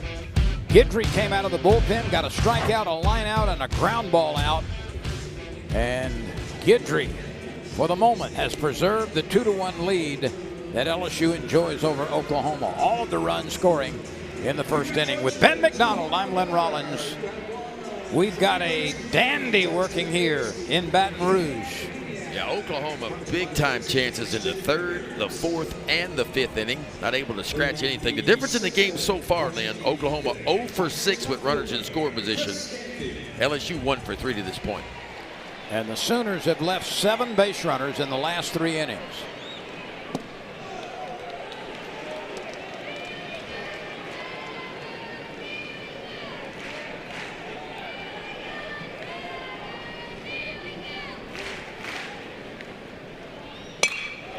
A drive off the bat of Stanfield. You can pucker out and kiss that baby goodbye. The young man who missed 16 games with a wrist injury has just homered for the first time this year. Stanfield extends the lead. The Tigers have 2 hits in this game, and they've both been in the left field bleachers. And Chris Stanfield does not hit many home runs, Lynn. Only 1 home run last year. That's his first long ball of the year, and it comes at a beautiful time for the Tigers. Got a fastball right in the heart of the plate. You talk about putting a barrel on one. Just blows it out of left field. Tigers up by 2 now as we're in the bottom of the 5th inning. A swing like that will make your wrist feel real good in a hurry. That was a big-time swing right there. Flat bat right through the path of the ball. Here's Caraway. Ball 1. Well, Jay Johnson said it best, and he simply said, Chris Stanfield is a difference maker for this team on both sides of the ball. Brings a ton of experience, elite speed in the outfield.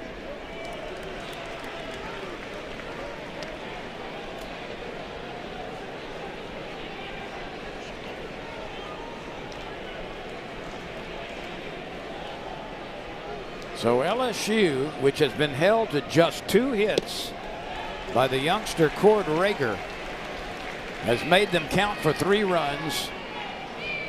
A 2-run home run by Omar Cerna, who's playing first base for the first time this year. That came in the first inning. And Cord Rager came in, Lim, only allowed 2 home runs the entire season at this point. LSU's got 2 on him today. 1 by Cerna, the second one by Stanfield.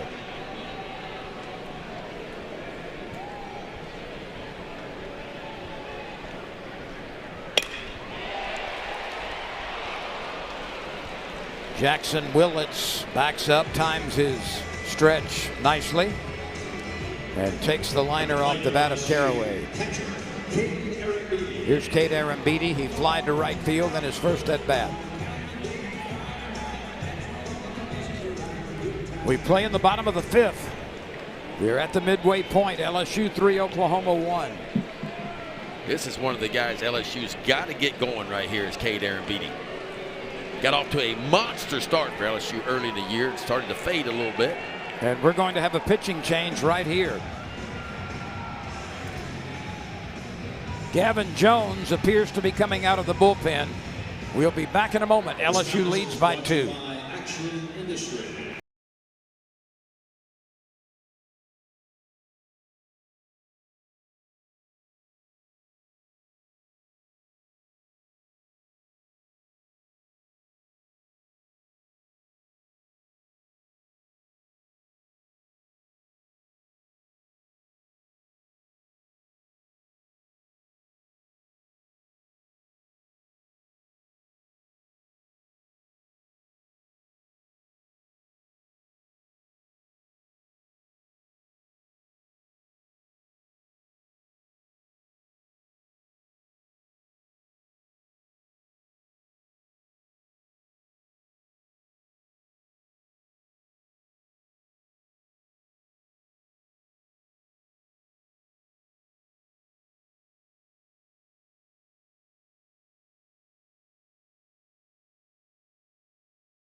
Oklahoma's starter, Cord Rager, is lifted after 4 1/3 innings. He only allowed 2 hits. They were both homers.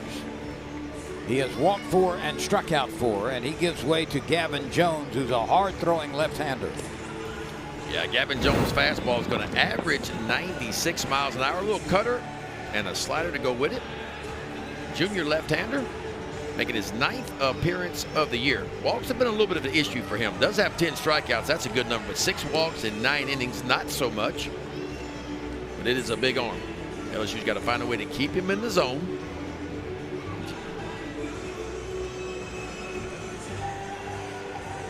Let's take you over to South Carolina for the LSU South Carolina softball score. They play in the top of the 6th inning. LSU still leading 4 0, trying to even that series.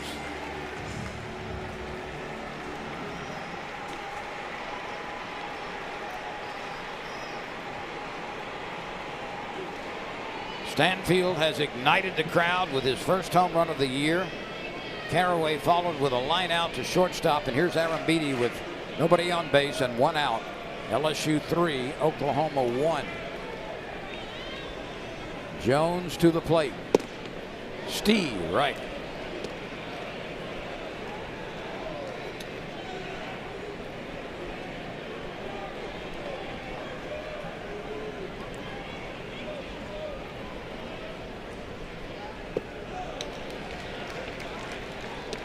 So both starters are out of the ball game.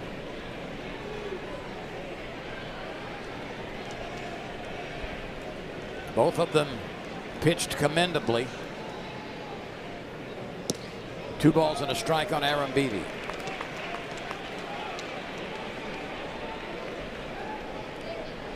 He has played on the right side in the outfield as an opposite field hitter.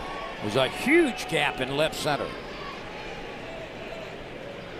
The pitch inside.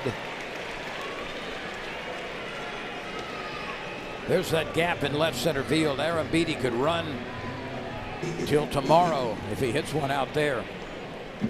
Yeah, infield kind of playing just straight up. Outfield maybe shaded a little bit to the backside.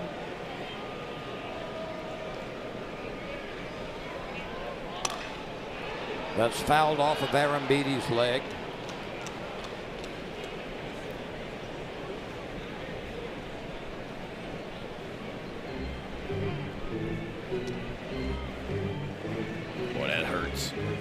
hit a ball right off your shin. It hurts.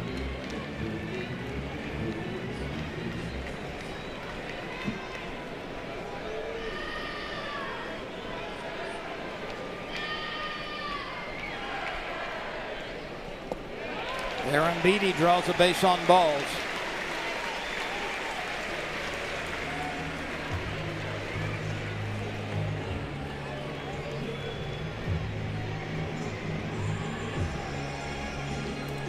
That turns the lineup over with Curiel coming to the plate. Now batting for the Tigers, center fielder, Derek Curiel.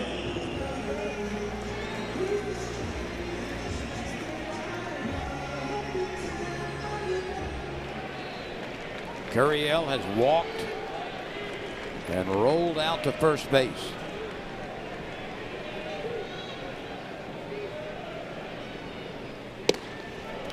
Ball one.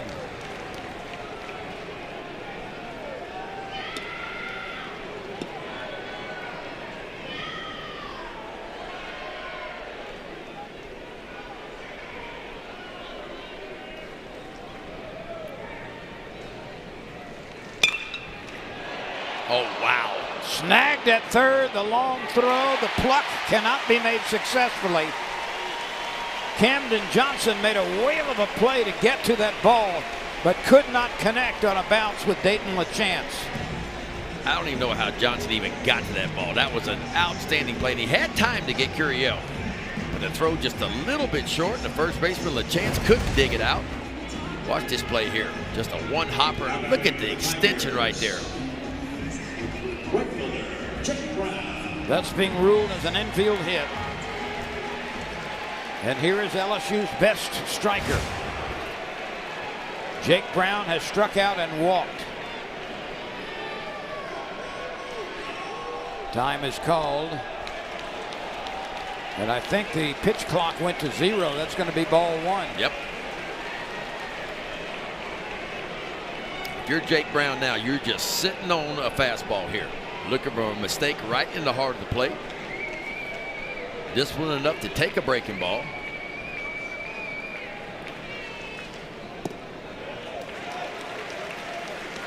Ball one to Brown.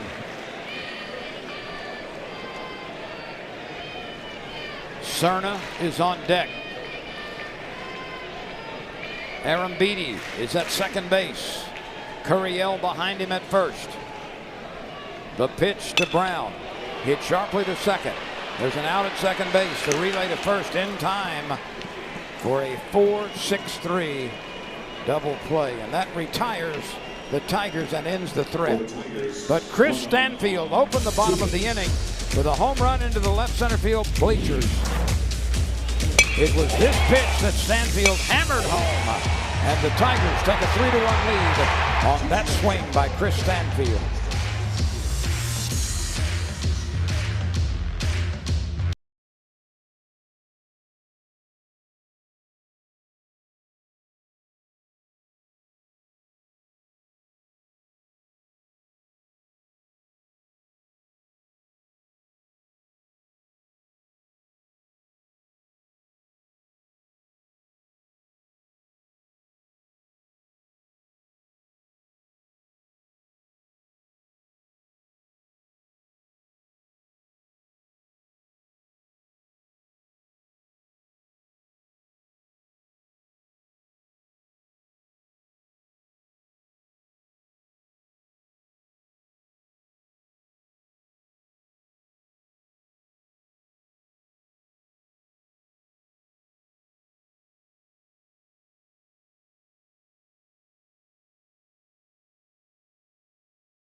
Welcome back, everyone. LSU is clinging to a 3-1 lead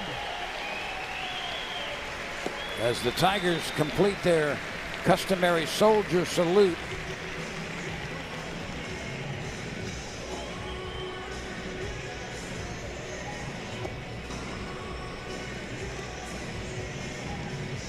Gavin Guidry out for his second inning of work. William Schmidt went 4+. Gave up 6 hits, 1 run. It was a solo home run there in the first inning. Walked 2 and struck out 7. So Guidry working with a 2-run lead now. Home runs have been a critical part of LSU's offense. Leading on the overall line, 6th inning, right fielder, Alec Blair. A 2-run home run in the first by Cerna, who's been the best hitter over the last 7 games for the Tigers. And Chris Stanfield's first home run of the season makes it a 3-1 lead after 5 innings. Guidry came out of the bullpen to throw 13 pitches last inning, and 10 of them were strikes. Yeah, maybe the best fastball we've seen from Guidry all year long. We saw a couple of 95s. Normally don't see him up in that range. He misses with a breaking pitch outside to the left-handed hitter, Alec Blair.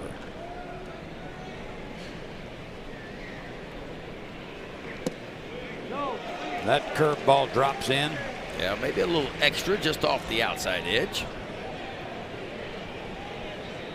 Blair expressed his displeasure.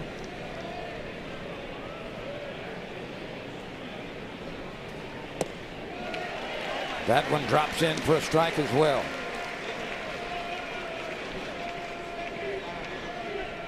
That's what Guidry likes to do. He likes to slow those bats down with those breaking balls, and he's got enough fastball to get it by you till you start looking breaking ball.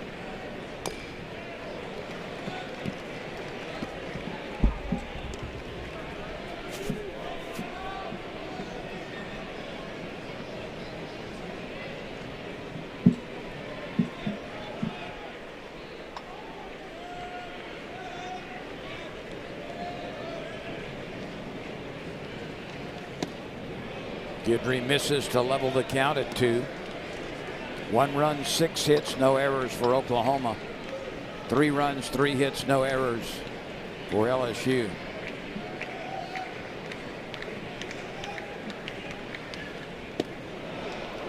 Ben, you didn't know I lived in Oklahoma, did you? I didn't know that. Shawnee. Why? Why? Yeah. Why would you want to live there? Were you there during the wintertime? I didn't have any choice. I was just a Ute. A Ute? Shawnee, Oklahoma. I can distinctly remember because our neighbors had a tornado shelter. I can distinctly remember as a Ute being in that tornado shelter and being shown 5 tornadoes in the air at the same time. Wow. That's not a good feeling.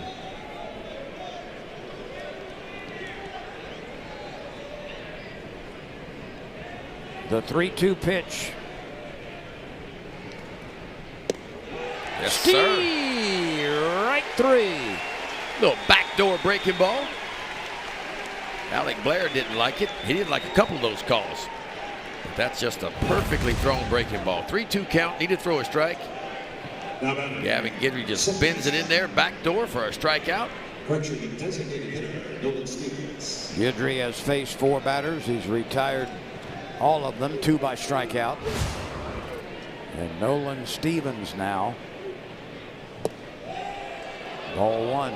One thing this LSU staff can do, they can rack up the strikeouts. Last 2 seasons, LSU's led the nation in strikeouts.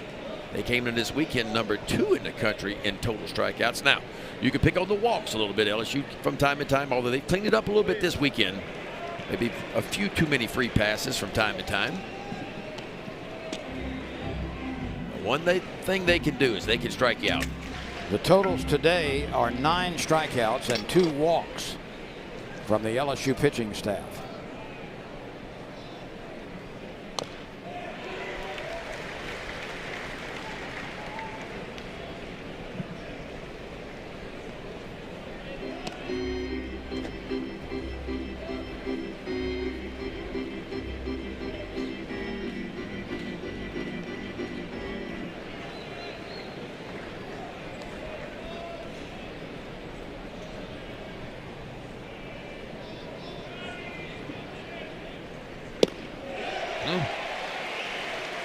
How about that? Another fastball at 95. And the shift is on now with 2 strikes. Everybody slides over to the pull side. The 2-2 pitch coming. Right 3 called for the second straight batter. Well, spin them if you got them, Mr. Guidry. And he is spinning those breaking balls in there. He's showing the Sooners just enough fastballs to respect it, but he's doing his work with those pitches right there.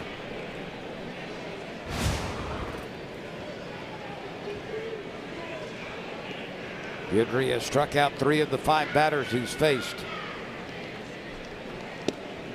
And now Branch, who is 1 for 2.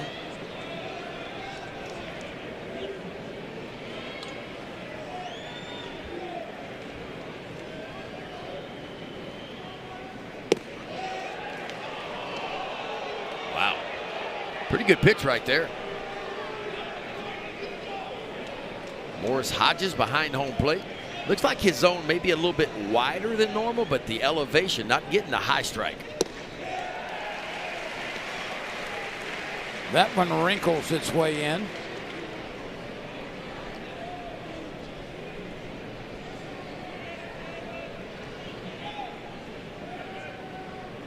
The 2-1 pitch on the way. Guidry misses well wide.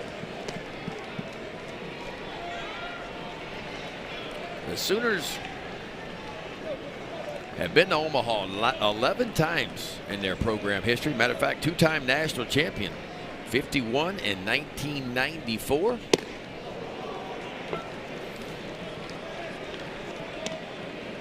There's the first base runner off Guidry. It comes via a 2-out walk. And speaking of walk, Jason Walk comes to the plate.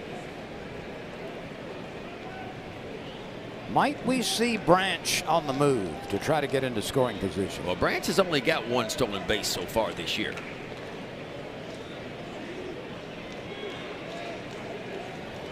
He's got a moderate lead, and Cerna is actually off the bag, not holding him at the bag with the left-handed batter. Watch Cerna. He's not going to go back and straddle the bag in tag formation. So he's trying to cover a little more ground defensively. Yeah, he wants to be able to bounce off a little bit more.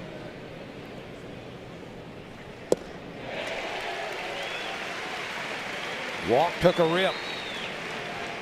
He falls behind 2 strikes. Remember, Jason Walk struck out in his last at bat, and he struck out with a breaking ball kind of down and in from William Schmidt. That's what he gets just again. about right there. How He about strikes you? out 3, Mr. McDonald. Yeah, Mr. Guidry's doing it today, folks. Struck out the first 2, a walk, and then a final strikeout to get Jason Walk. We'll take a look at all 3 of them. Breaking ball, a little backdoor looking. Comes right back again with another breaking ball. Looking again, and then finally down and in and just underneath the bat of Jason Walk. So Guidry coming in and struck out 4.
All the runs in the first inning came off of homers, and there was a single home run in the fifth by Stanfield. So home runs have been dominant in this game. Base hits have been difficult to find. Caden Leon is pitching for the second straight day. He worked a little over an inning yesterday, Ben. Yeah. This Austin, Texas right-hander, Caden Leon. Threw 27 pitches last night. Another big arm come out of this Sooners bullpen. Fastball averages 95, curveball, and a changeup as well.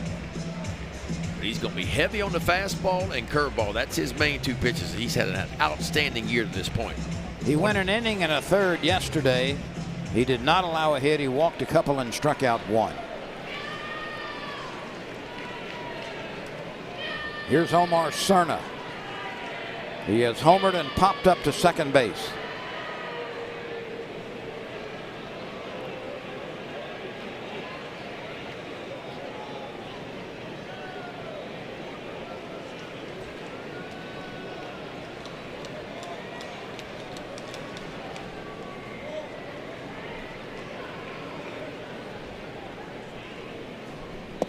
Cerna is starting to make his mark, starting to make his influence felt offensively for the Tigers. He's playing first base for the first time in this season as he hits it sharply right to the glove on a hop. Jackson Willits turns it into an out. Yeah, Cerna wasn't playing a whole lot early in the year. But when he got his opportunities, he got Jay Johnson's attention. And now Jay Johnson's finding a way to get Cerna and Aaron Beatty in the lineup pretty much every day now. Zach York has gone through a bit of a slump at the plate. He struck out 4 times yesterday. He's not starting at first base for the first time this year. Yeah, and of course York being left-handed, and Oklahoma started a left-hander today. And so it kind of makes sense. You put Cerna in the lineup. Now I could see a scenario where Cade York's going to come in and get a pitch hitting appearance, especially later in this ball game, maybe when Oklahoma brings a right-hander in. LSU has 2 homers and a single, only 3 hits, but they do have the 3-1 lead. That's a nice bender as it curls right over the plate.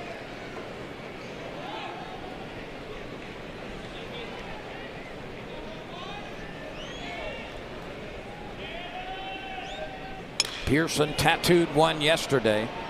He lifts this one up the elevator shaft. The second baseman gives way to the right fielder. And the right fielder, Alec Blair, makes the catch. That's well done between the outfield and the infield. Really good communication, because you could see the second baseman, Branch, going out. He was calling the ball. I got it. But then he heard from the outfielder, Alec Blair, out in right field. Of course, outfielders have priority over all infielders. The center fielder has the most priority. If he calls it, get out of the way. Outfielders have priority over the infielders. That was well done. Good communication on a windy day. Looks like Jay Johnson's going to call an offensive timeout.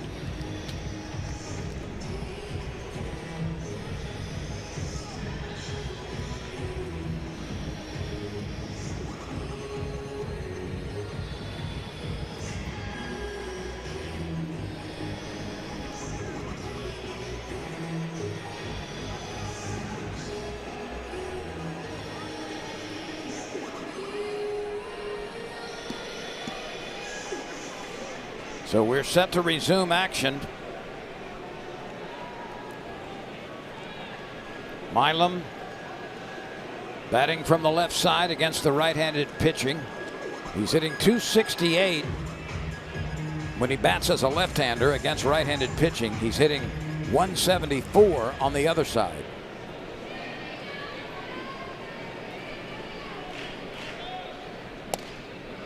Strike one.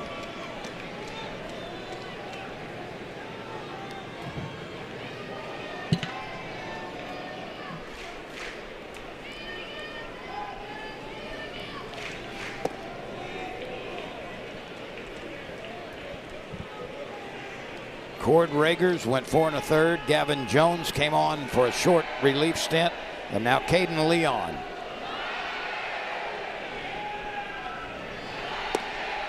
Strike two.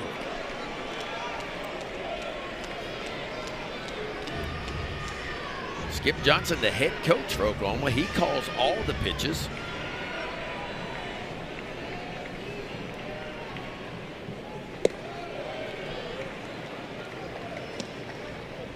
Let's see what Milam gets now on the 2-2 offering. A ground out and a fly ball out have produced a couple of outs. And second baseman Branch is way out on the outfield grass. Milam hits it his way. He's going to have to charge it. Gets there, has to wait for the first baseman to retreat and assume receiving position, and they do it as Branch to LaChance results in the third out. So a 1-2-3 inning. LSU 3, Oklahoma 1. The seventh inning is straight ahead.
Gavin Guidry, since coming in, has been on point. 4 strikeouts. Guess what? No surprise here. All 4 of them have been on those breaking balls. He's shown the fastball enough.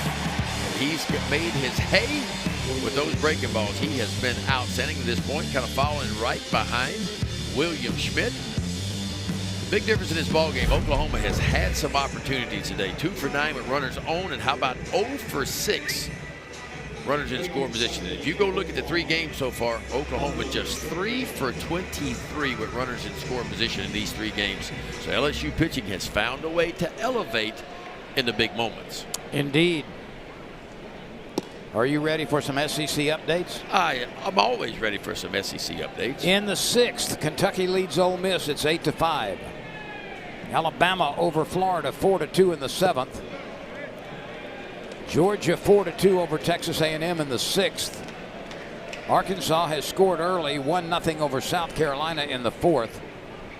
And starting right now, Missouri and Tennessee, Vanderbilt and Mississippi State, and Texas and Auburn. Those are night games. Alabama got swept last weekend, knocked off Florida last night behind a no-hitter, and leading them again today. So Alabama bouncing back. LSU has made some defensive changes. Jack Ruckert has replaced Caraway at second base, and Caraway has gone over to third with John Pearson being removed from the game. So Caraway at third, Milam the shortstop, Ruckert the new second baseman, and Cerna holds on at first. Aaron Beatty is catching, Stanfield, Curiel, and Brown in the outfield.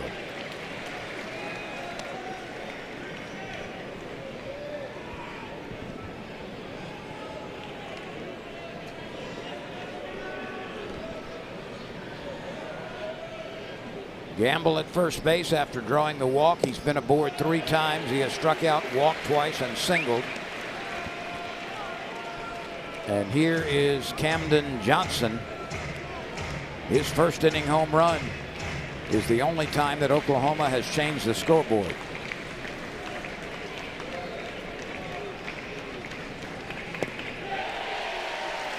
Guidry takes care of business on strikes. Well, that hard slider or cutter, whatever you want to call it, it has been the money ball so far today from Gavin Guidry. Batting for the Sooners, catcher Brendan Brock. And he's throwing it in the perfect place, Lynn. He's getting it down and in where he wants it and just underneath the bat of the left-handed hitters. Brendan Brock.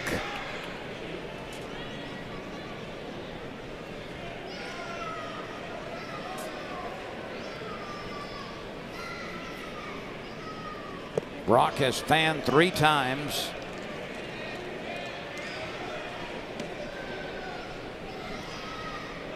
He was the first batter that Guidry faced.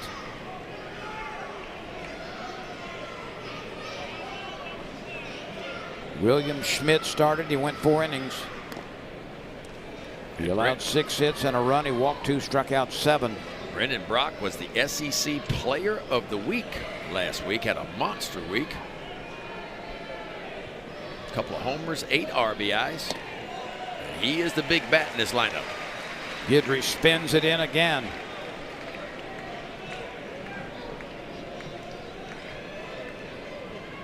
That's what he did last week. 5 extra base hits. So he had 8 hits, 5 of which were extra base hits.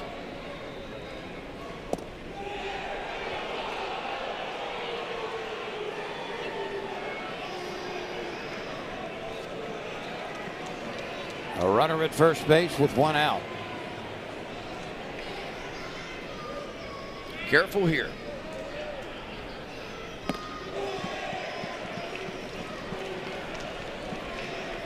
Guidry has walked 2 of the first 3 batters he's faced.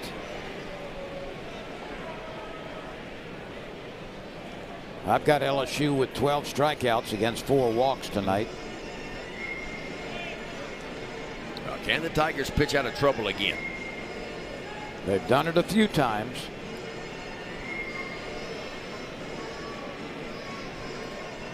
The Sooners have only gone 1, 2, 3. They've gone just 1 time, and that was in the 2nd inning in order. Every other inning, it's been traffic.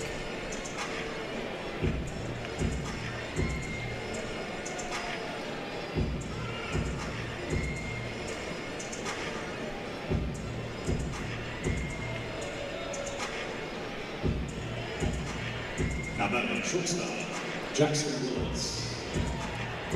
11 base runners this afternoon so far for Oklahoma.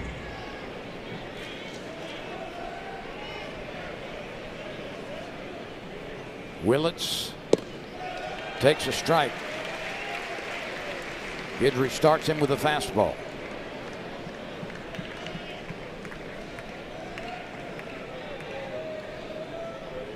The tying run is at first base. Willits lifts this one out of play. That's up on the roof.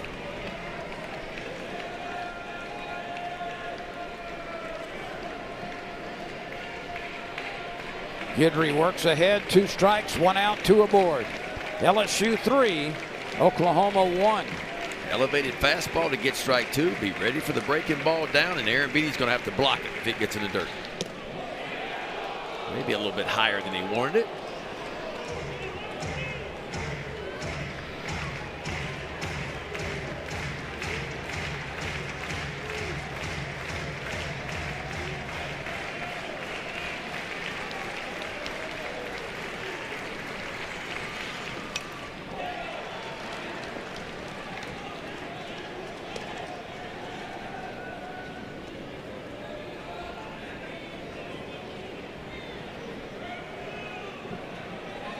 Guidry is ahead in the count. 1 ball, 2 strikes, 1 out. 2 critical base runners on base for Oklahoma. The pitch gets away. The runners move up into scoring position. That ball shot away, didn't it? I thought it might have hit Willits for a second, but apparently it didn't. Watch this ball kick. That's a wild pitch. And now the task becomes a bit more difficult.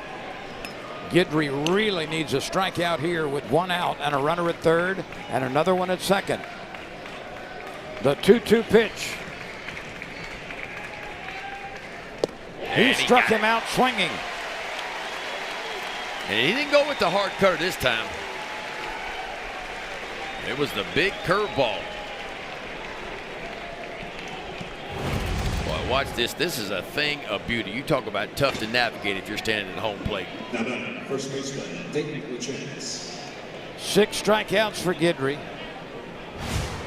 And what, 7 for Schmidt? Yeah. And can LSU pitch and do it yet again? The infield is back with 2 outs. Fastball hammered foul by Dayton LaChance.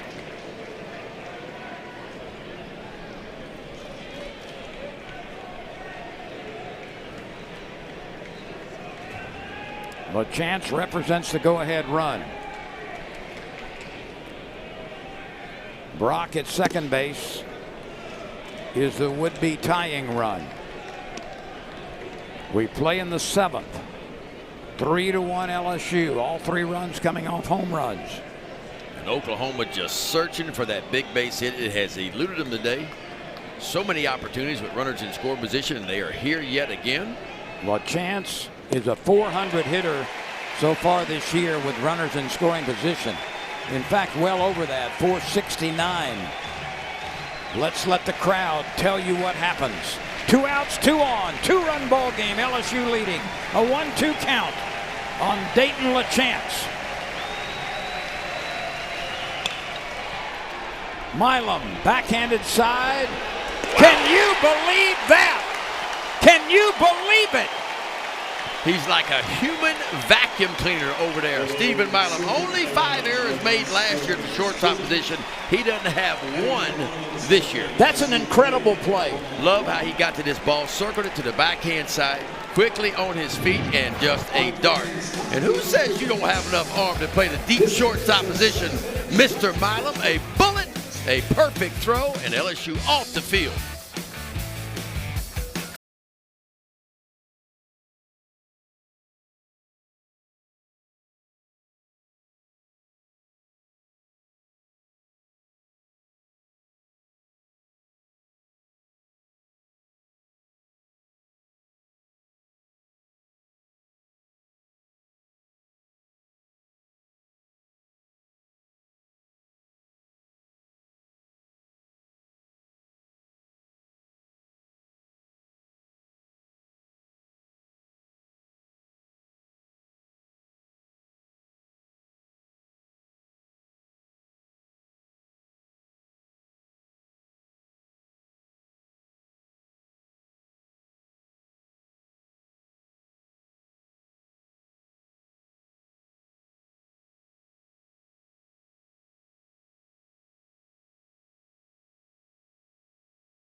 This is for a series-ending game, a very low-scoring game. Normally on this particular occasion, you don't get 3-1 games, but that's what we've got going on right here. It's really been a low-scoring series. The pitchers have, you know, in today's college game, you could make the argument the pitchers have kind of dominated this series. Both of these teams came in averaging 8.5 runs per game, but we've not seen a ton of runs in this series. Well, Ben, if my math is correct, LSU now has 18 hits in the series, and I think that's exactly what Oklahoma's got too. We'll go back and check that, but they've been not easy to find.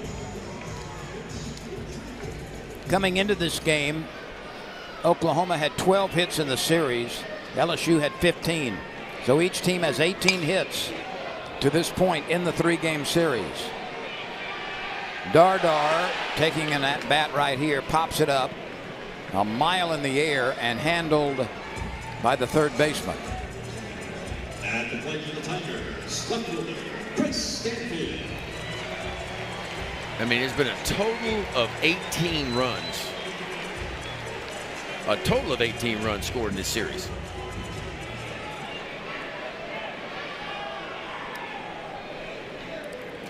Dardar batting for Yaman in the DH position.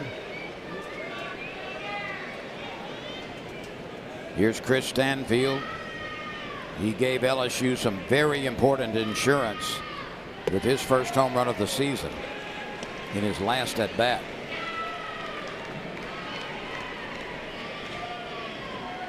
This game a long way from being over.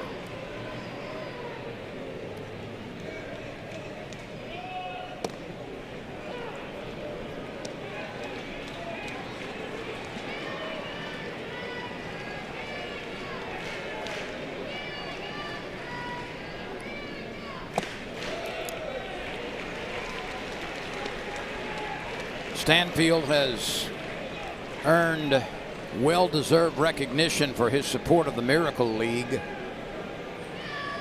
and really takes philanthropic activity seriously.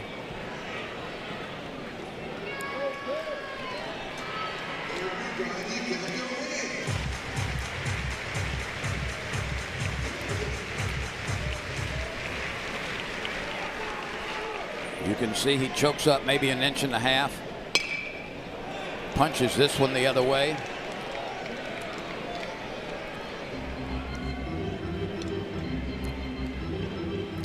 LSU has evened the series with South Carolina in softball, 5-1 the final.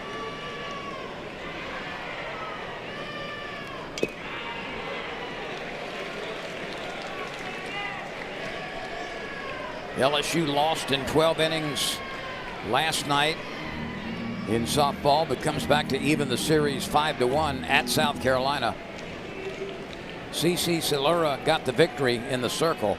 She's 4-2 on the year. 3-2 pitch hit very high to right field. Right fielder having difficulty. The center fielder comes over and ran a long way to get to it, but Jason Walk knew that was going to be trouble for Blair. Give Jason Walk, the center fielder, a lot of credit for not assuming that Alec Blair, the right fielder, was going to catch this ball. I mean, this ball is pretty well straight away right field. I mean, that's kind of where it is. He recognized right away that Blair wasn't going to find the ball. Blair never saw it at the right fielder. As you mentioned, it is a tough sky right now, especially for the right fielder, because they are looking directly into the sun. Here's Caraway. He's 0 for 2. He lined out to the shortstop last time and bounced out 5-3 in his first at bat. He started the game at second base. He has moved to third now.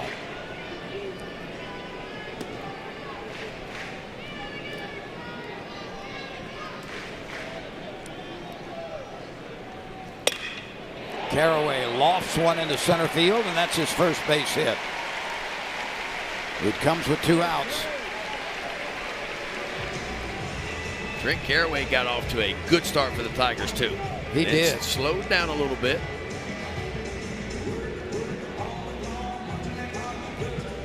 Now batting for the Tigers, catcher Arambidi. So the Tigers have 4 hits now, and here's Arambidi. 2 of the 4 hits have been homers. That's the difference in the game. LSU 3-1 over Oklahoma.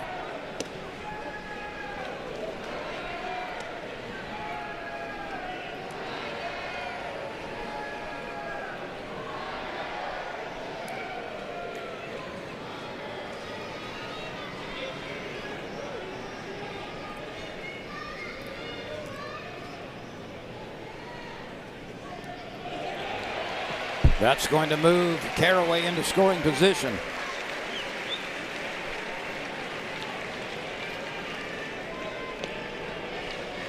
LSU's only had 4 opportunities. This will be the 5th opportunity with a runner in scoring position today. Tigers are 1 for 4. So the wild pitch advances Caraway. Arambidi has flied to right, and he has walked. He was the first batter, or actually was the first batter that Jones faced, the first reliever for Oklahoma.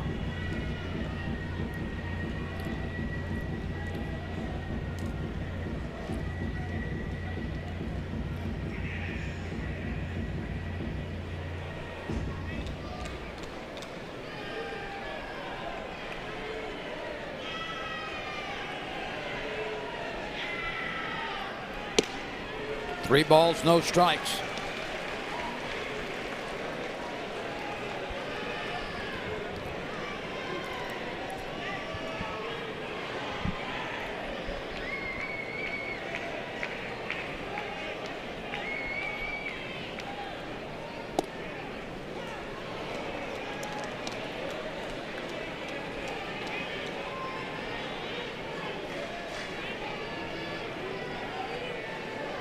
Curiel would be next. The 3-1 pitch to Cade Arambidi. That's downstairs. Runners at first and second. Yeah, Leon got the first 2 batters pretty quickly. He got fly ball, back-to-back fly balls, and then a base hit and now a walk. And Skip Johnson quickly out of that Oklahoma dugout. And Jackson Cleveland, a right-hander, is going to be the next pitcher.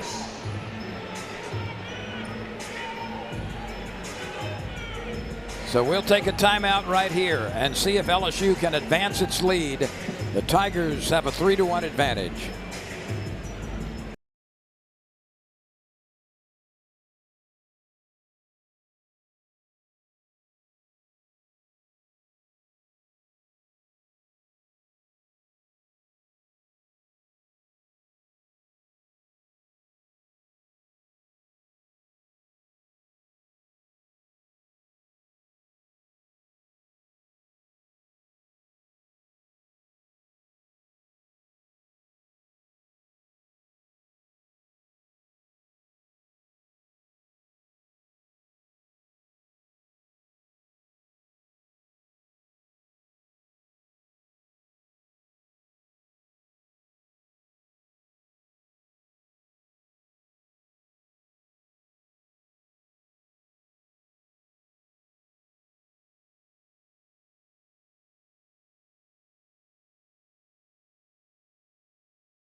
Comes out of the bullpen. He's from Deer Park, Texas. 6'2", 206-pounder, making his 10th appearance. He's had 1 decision that went in the win column, 4.38 ERA. Another strike thrower, 13 strikeouts, only 3 walks. He actually pitched in yesterday's game too, only threw 8 pitches. Look at his numbers on the year. Fastball's going to average 92. A couple of different breaking balls and a changeup as well. Main 2 pitches are his fastball and his curveball though. He will face Derek Curiel. 2 outs, 2 on. Oklahoma is trying to stay in striking distance.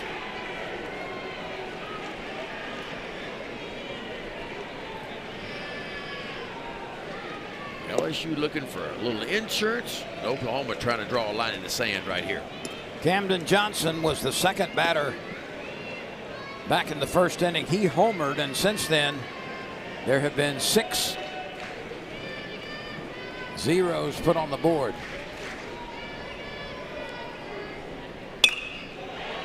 Curiel hits it off the chest of the third baseman. He recovers, makes the throw, and the out is made at first base.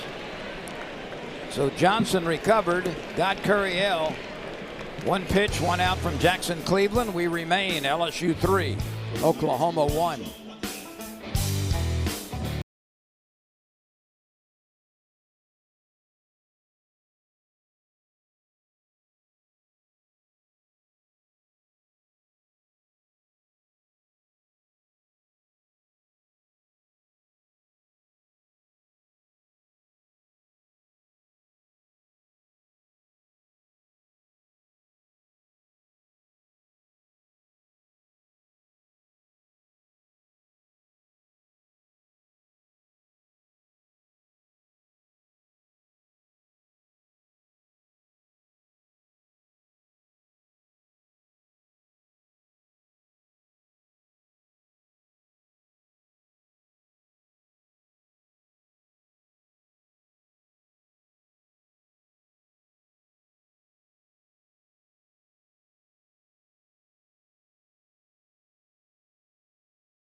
real fun is just getting started.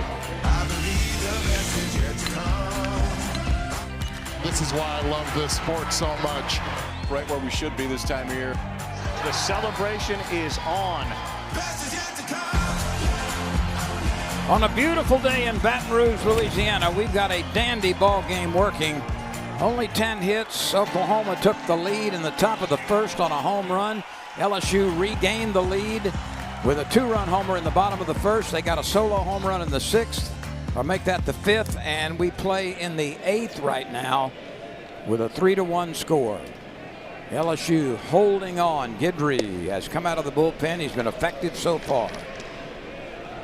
I need to look, but what's Guidry's longest outing of the year so far? Is he back out again? We'll check that.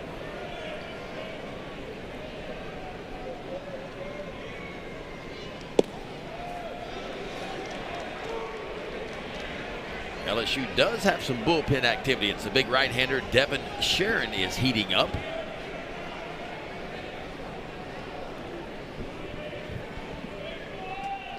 So we're hearing that Guidry's longest outing of the year, 3 2/3. That was against Dartmouth. He has fallen behind 3-0. And the critical thing about a 2-run advantage is every time Oklahoma gets a base runner, it brings the potential tying run to the plate. Yeah, and that's why it's so important not to give out free passes. Make them earn their way on the base pass. Alec Blair has flied to right, grounded to third, and struck out. And he walks on 4 pitches.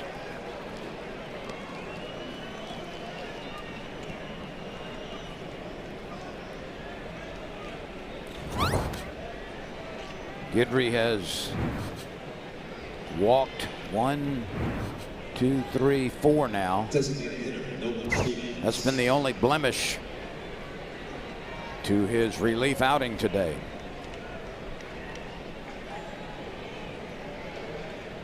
Here's Nolan Stevens. LSU is heating folks up quickly in the bullpen. There's a nice bender for a strike. Well, that's what Oklahoma does, man. They find a way on the base pass. Came into this weekend leading the SEC in stolen bases and walks.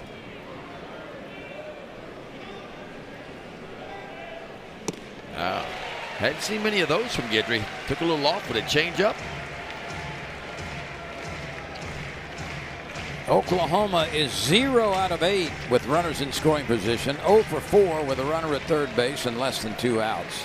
And 0 for 2 with the bases loaded. They've left 10. So they've had some opportunities, but have not been able to fully open the door.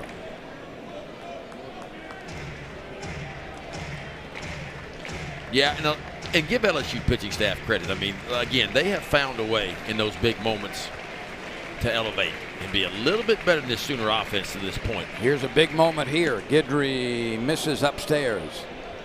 2 balls, 2 strikes. Guidry now at 67 pitches. He's worked 3 innings to this point. And he's walked the opening batter. That's hit up the middle. The runner's going to go from first to third. And there is trouble brewing as Oklahoma just keeps offering itself opportunities. Stevens with a bouncer up the middle, a clean base hit, and Blair scampered to third base without a throw. Well, that's what we said. This game a long way from being over, and Oklahoma can strike quickly. Ben, do I have this right? That's the first base hit that Guidry has allowed? That's what I have. You mentioned got a few walks mixed in there, 4 of them. But that's the first base hit. If you're Gavin Guidry now, you almost forget about the runner at third base. You got a 2-run lead. You focus on the guy at first base and the guy at the plate. Well, Harris is the pinch runner at first base. So Stevens, the DH, is replaced by Harris after he singles, and that is wrapped into left field for a base hit on the first pitch. And here comes Oklahoma. It was just a matter of time. They'd given themselves so many opportunities, especially with runners in scoring position. That's their first base hit with a runner in scoring position. Kyle Branch wasting no time at all. First pitch he sees. Jay Johnson quickly out of that LSU dugout. And after a long drought in changing the scoreboard, Oklahoma has added one here in the 8th to its run in the 1st. We've got a 3-2 ball game with Oklahoma still nobody out and runners at 1st and 2nd. And I think Jay Johnson's going to lead Guidry in the game, and I'm going to tell you why. This is a green light bunt right here is what's coming. Gavin Guidry is a much better, because he played shortstop in high school, he is a really good fielding pitcher. And bunt's going to be on, so I think Jay Johnson's going to leave him in. He's going to let him try to field this bunt. They're going to try to get the runner at third base if they can. If they can't, they'll collect the out over at first base. But you got to feel like Oklahoma is definitely bunting. You got the 9-hole hitter coming to the plate. Down 1. Now batting, center fielder Jason Long. Let's see if LSU, how they run their bunt defense here.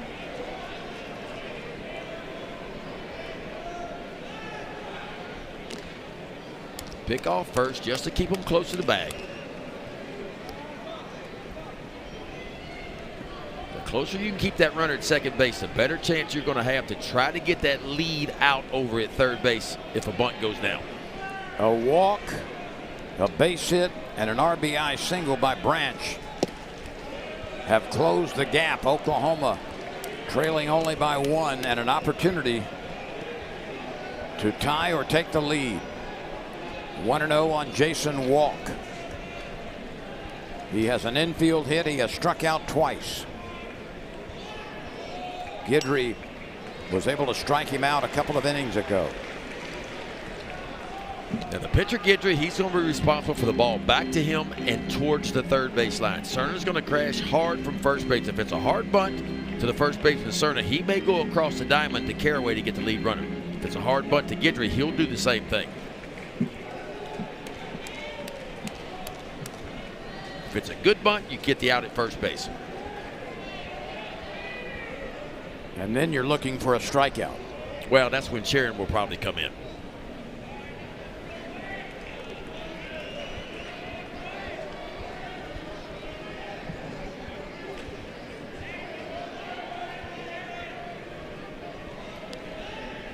The 1-1 pitch spins the hitter out of there.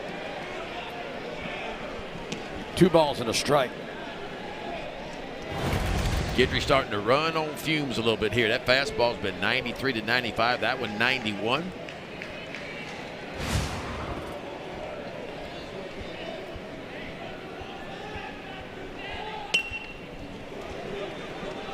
Guidry's going to have to go to first base, and he does. A close play there, but the Tigers get an out. Really good bunt right there by Jason Walk. I mean, you can't put it down any better than that.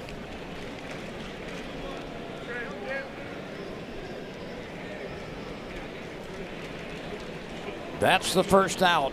The tying run at third base, the go-ahead run at second base. And Guidry will not be able to finish or go any farther. Now, Trey Gamble's coming up. He's the leadoff hitter. He's a left-handed hitter. So Jay Johnson might be going to the left-hander here. We'll see. Is it going to be Sharon? Yeah, Sharon. He's looking for the strikeout here. So we will take a timeout as the game is on the line here in the 8th.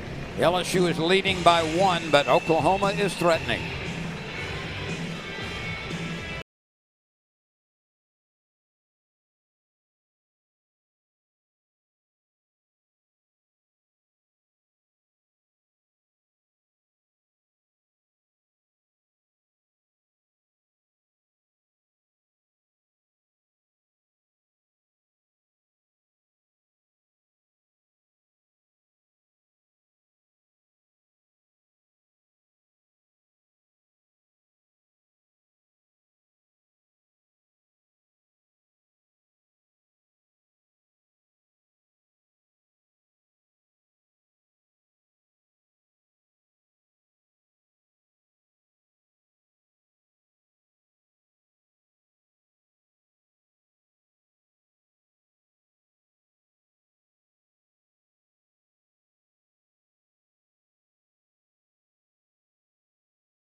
Gavin Guidry yields the baseball to Devin Sheeran. Guidry went 3 1/3, allowed 2 hits, 1 run to this point, 4 walks, 6 strikeouts. And now it is Sheeran who has a big task ahead of him. He's trying to protect the 1-run lead. But there are 2 runners aboard. This big sophomore can throw hard. He's out of Reading, Pennsylvania. Yeah, it's big time stuff. I mean, the fastball is going to average 97. Lynn, look at the strikeouts. 11 1/3, 21 strikeouts, and that's exactly what he's looking for here. Is a strikeout. He's only been touched for 4 hits over the course of those 11 1/3 innings. He's walked 6. With a runner at third and less than 2 outs, Sheeran will be seeking that second out on strikes. Tying run just 90 feet away. Go ahead run out at second base, and anything could happen here. Trey Gamble can hit. Came in hitting .356, but also he's very good at putting the ball on the ground too. And I wouldn't be shocked if we saw some type of a squeeze or a safety squeeze. He's at the top of the order for a reason. Sheeran delivers a swing and a foul back. The LSU pitching staff has 16 strikeouts in game 1, 10 in game 2, 13 in game 3. And number 14 is on the mind of Sheeran right here. Gamble is a very tough out, hitting .361, and Sheeran threw it by him. That was 97 miles an hour. And not only 97, it's 97 right at the top or just above the top of the zone, and that is hard to catch up to.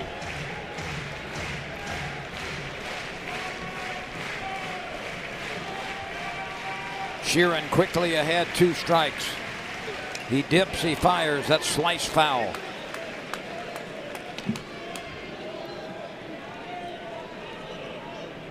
LSU has struck out 39 batters over the course of 3 games. Number 40 would be huge for the home team. The 0-2 again. Gamble is showing no sign of backing down at the plate. Still with the full swing. Boy, if he could get that fastball in at 97 and maybe about 6 inches higher than what he's thrown the last 2, he may get what he's looking for, a swing and a miss. 8 hits now for Oklahoma. They've doubled up LSU in that category. And Aaron Beatty's got to be ready. He has got to be ready for anything here to keep the ball in front. Here we go at 0-2. Ripped foul. That's off the protective net. On the right side, guarding those folks with those great ground level seats.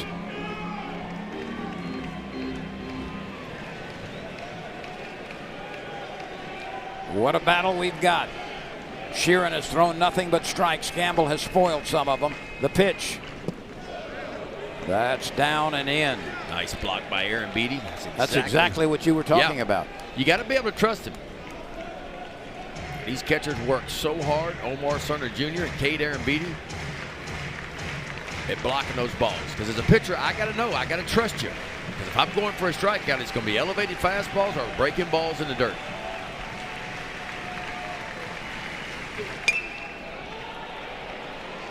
Let's see if anybody has a play. No. And a young man from Morganza is going to be taking that baseball home for a souvenir.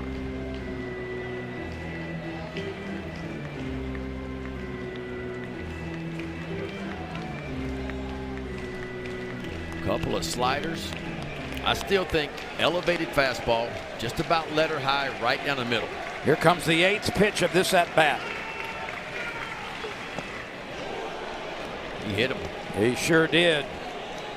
And Gamble is not getting up very quickly. So Gamble able to spoil enough pitches. Remember, he fell behind 0-2. Yep. He fought off some tough pitches too. Sheeran tried to get that breaking ball down and in a little bit too far in.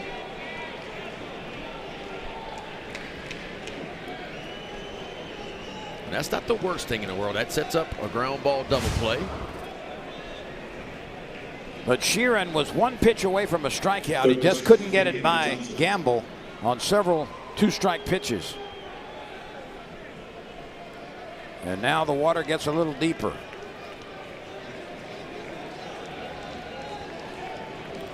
The infield is back, looking to roll a double play. Camden Johnson, who has a home run to his credit and a single and a walk and a strikeout. Strike one.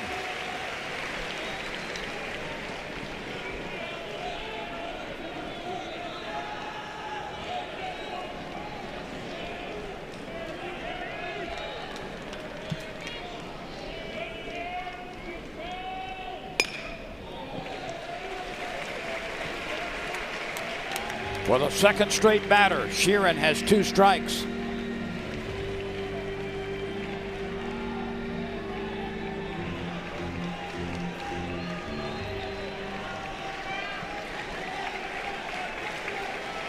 Camden Johnson trying to break this game apart on behalf of Oklahoma. 1-2.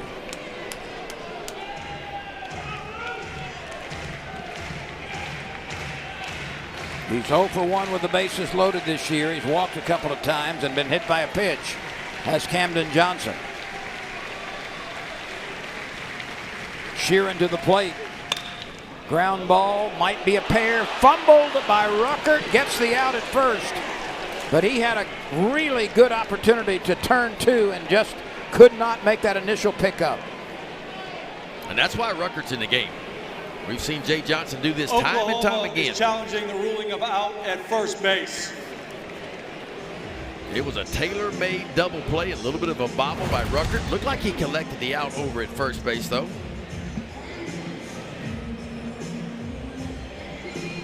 Hard to tell from that angle.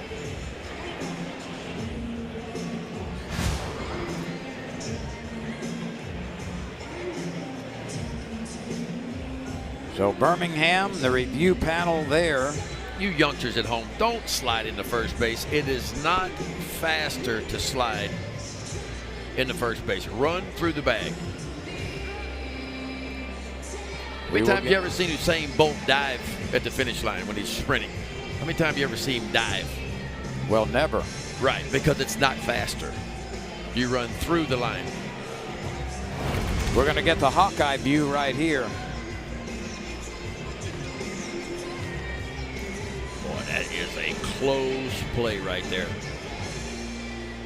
Gloves there now. Ball's in the glove.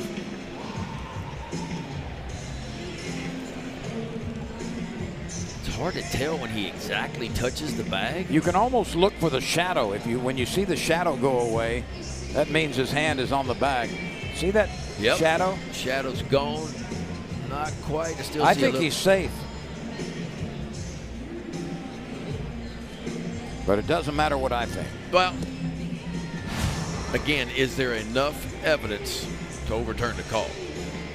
They're going to review this very carefully in Birmingham in the very sophisticated review booths. And then word will come right now. After review, the runner will be safe. Oklahoma retains their last challenge. Well, that's a very costly bobble by the second baseman Ruckert. That ball was certainly on path to be a double play. Yep. And instead they didn't get anything. How about catcher Bradley Braun? I don't know if they're going to call that a hit or an error. You would think it'd be an error. Yeah, it's got to be an error. But there is an RBI. Yeah, he'll get credit for an RBI. And we've got a 3-3 game. With the go-ahead run just 90 feet away.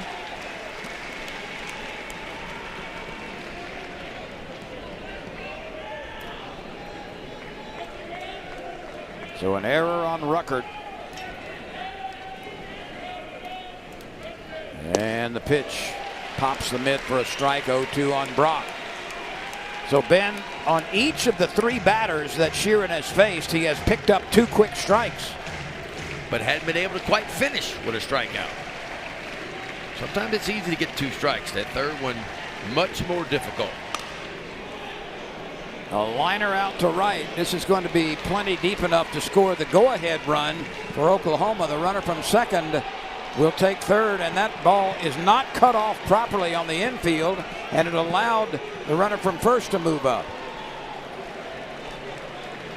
So LSU mishandling some fundamental stuff here.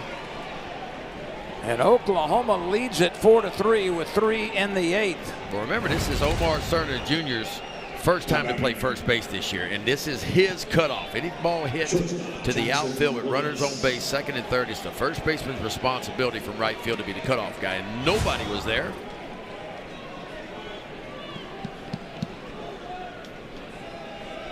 Two outs now.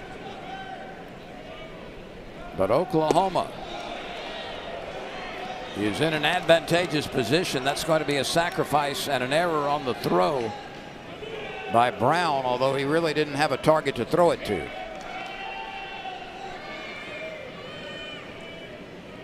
Jackson Willits takes a strike.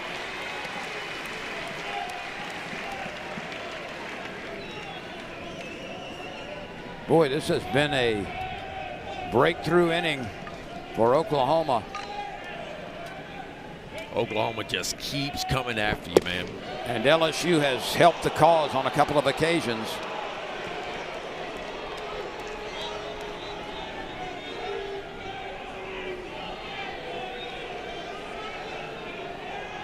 Willits out of Fort Cobb, Oklahoma.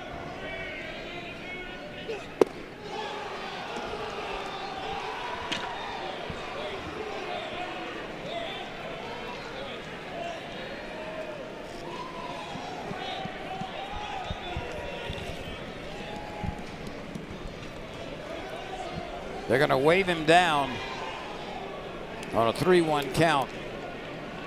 So an intentional pass for Willits. Oklahoma has batted around here in the top of the 8th.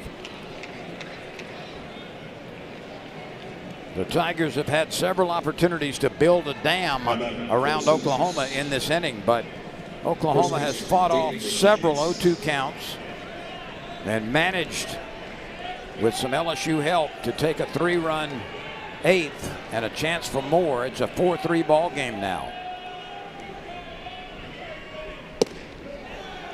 Boy, the worm can turn in a hurry, yes. Can't it? We said it a couple innings ago. This game's a long way from being over.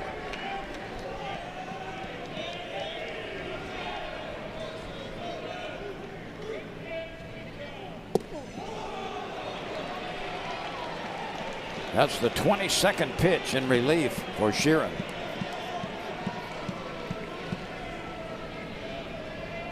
This young man, LaChance, has been very good with the bases loaded. He's 4 for 6, and he's had 9 driven in.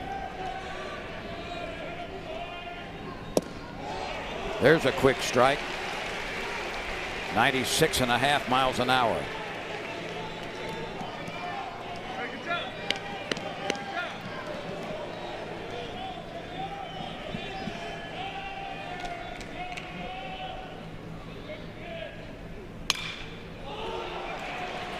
Brown is locating it. Let's see if he's got it. He does. He stares it into his glove through the sunshine, and the inning is over. But Oklahoma has regained the lead, or actually, with a 3 spot, makes it a 4-3 game.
LSU was leading by as many as 2 runs until Oklahoma reversed things with 3 in the 8th.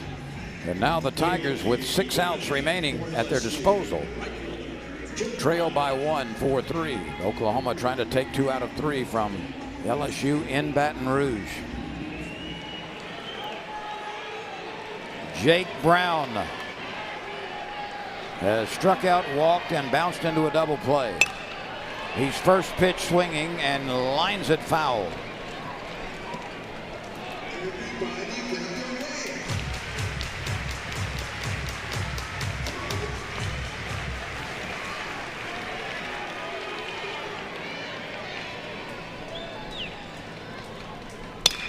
A changeup is hit deep the other way at the wall. Wow. Caught at the wall. What a play by Trey Gamble. Are you kidding me? Well, this is what Oklahoma has done the entire series. Its defense has been golden. Yeah. A little bit of trouble in game 1. They made 3 errors in 1 inning in game 1, but you won't see a better play than that. Gamble wide open to the backhand side as he crashes into the wall and collects it. Certainly was going to be extra bases. And now we may take another look at this. Did he trap it against the fence? Well, crew chief review on this one. And Ben, let me backtrack. Well, we'll wait for the announcement. LSU is challenging the ruling of a catch.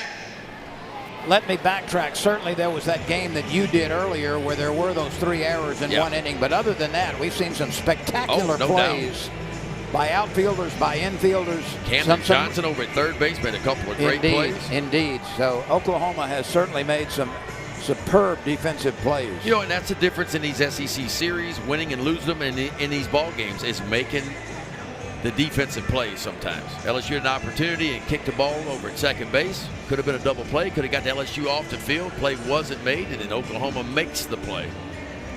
The ruling is that Gamble made the catch. We'll take another look at it. It looked like a clean catch to me. In real time, it did to me as well. Yeah, he's got it in the glove right there. But does it roll out and then he reclaims it? I don't think it did. I think it was a clean catch. After review, it is a catch. LSU has no challenges remaining. That's a rather forceful declaration. So it was a catch.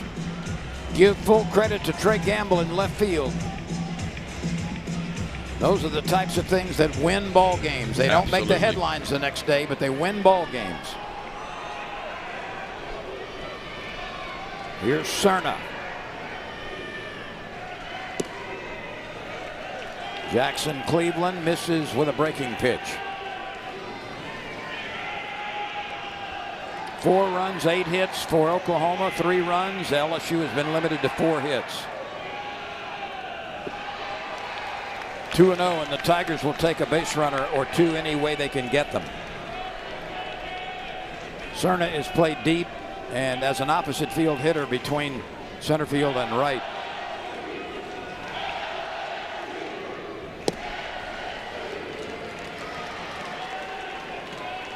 Two and one. On a 3-hour-long game to this point.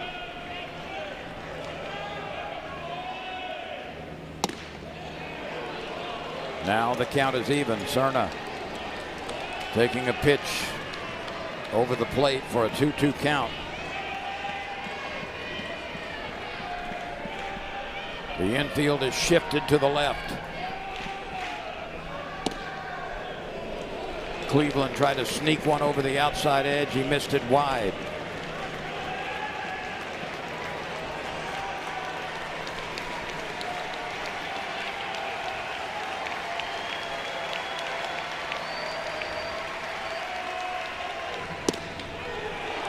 That cauterizes the outside corner. Cerna thought it was ball 4 wide, but he's called out on strikes. Big time pitch by Jackson Cleveland right there. Just missed with the 2-2 pitch. Fastball was just a hair off the outside edge, but not this one.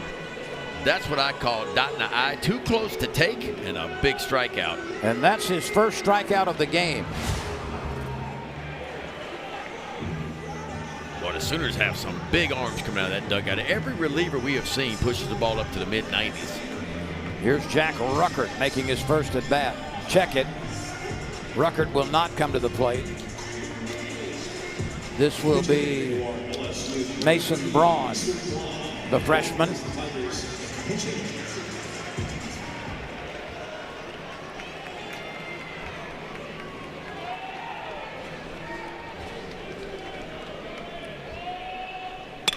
Braun, first pitch swinging, hits a one-hopper into the chest of the third baseman Johnson. He throws it over, and the Tigers, as it turns out, go very quietly in the 8th, 3 up, 3 down. Well, the difference in this inning right here, the left fielder Trey Gamble. Watch this play right here. You won't see a better play than that all day long. Robs Jake Brown of extra bases. Sooners up by 1.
A 3-run 8th inning is the difference in this game as we go to the 9th. Oklahoma leading by 1 over LSU. The winner of this game wins the series 2-1. We will check some other SEC scores for you in just a moment as we update our scoreboard. Ethan Kloss has gone into the game defensively for LSU, so it's Kloss at second base now.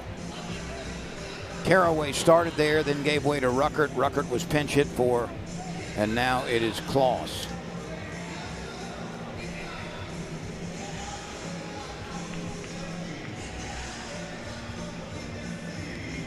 So it's Caraway at third, Milam the shortstop, Kloss the new second baseman, Cerna at first, Stanfield, Curiel, and Brown in the outfield. And Aaron Beatty catching. Alec Blair will lead it off. Sheeran misses, ball 1.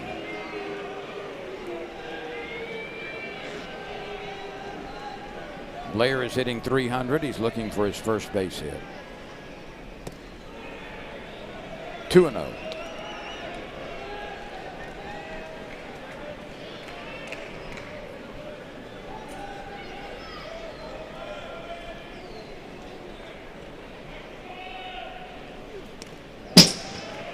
Only 4 hits for the Tigers. They've hit a couple of homers.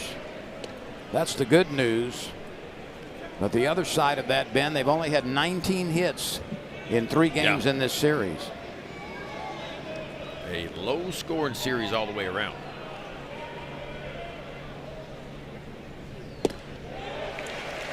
Sheeran induces a weak swing, and that brings the count to 2. And we are ready for some SEC updates. We've got some finals now. We'll pass these along right after this pitch.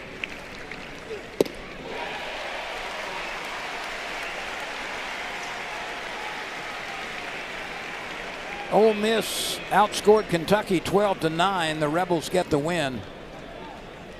Alabama 8, Florida 4. Alabama has won the 2 games in that series. Georgia 8-2 over Texas A&M. That's in the 8th inning. Also in the 8th inning, South Carolina is leading Arkansas now 2-1 after trailing early. The other games will be later. Missouri and Tennessee. Vanderbilt plays at Mississippi State. Texas and Auburn tonight. And you are up to date in the SEC. LSU softball team beat South Carolina to even that series at 1-1. Here's Harris, the DH. He's from Plano, Texas. Sheeran gets him to offer weekly.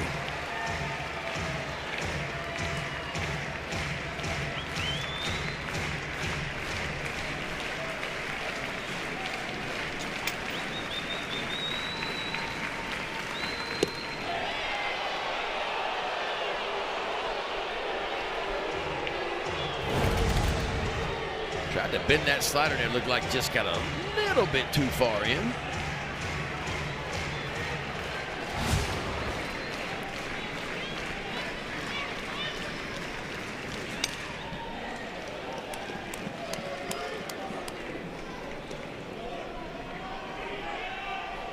One out. Harris getting his first at bat. He came in as a pinch runner for the DH Stevens.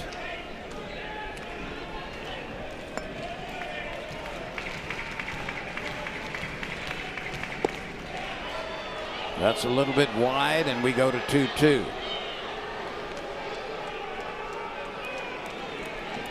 The outfield is deep and straight away for the most part.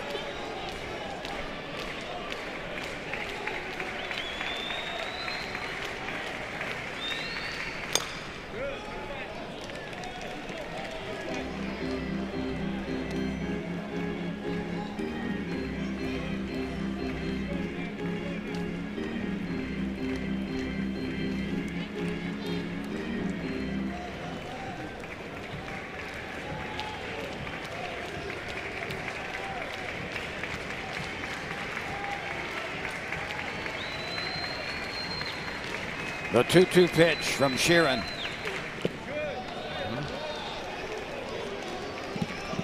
$12,503 paid to see this game.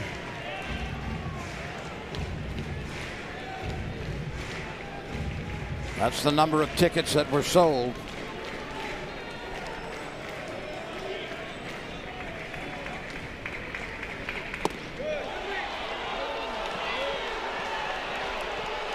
Sheeran thought he had the strike down around the knees, but didn't get the call.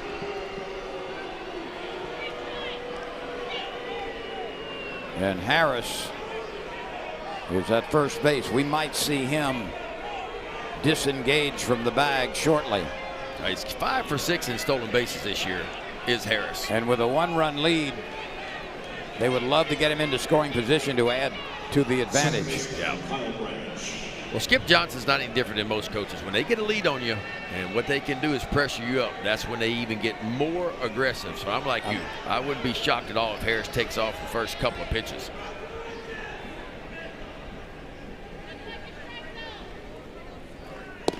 Sheeran's a big guy, 6'6", takes him a little time to unwind.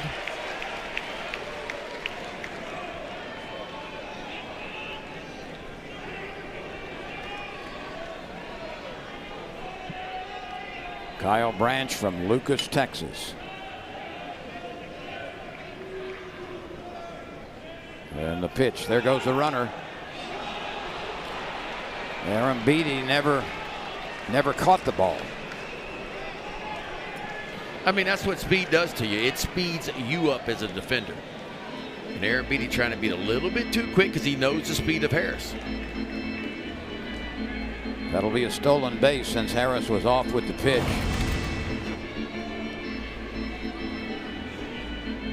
See, coming up out of that crouch, just trying to get the early ball, hits right off the tip of the glove.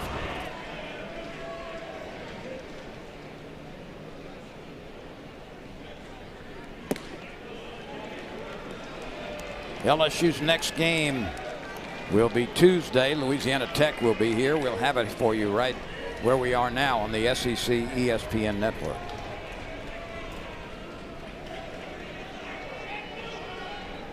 And then Kentucky will be the next SEC opponent. A very good Kentucky team too. That's this SEC schedule, man. They are no breaks anywhere.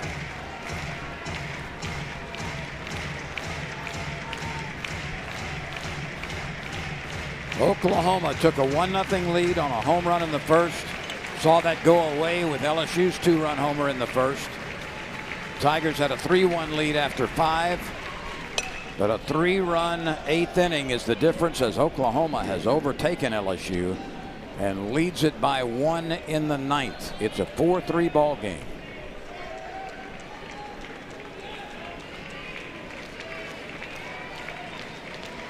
Branch is 2 for 3. He's knocked in a run.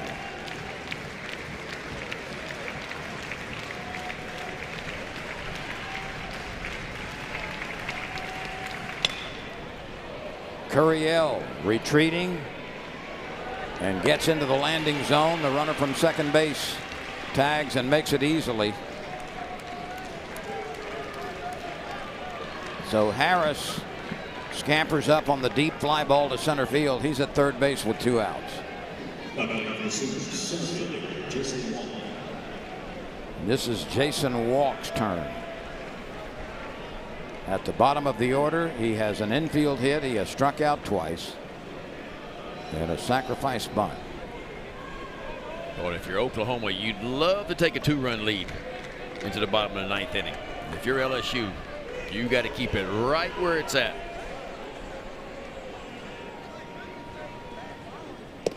Sheeran steers in a strike.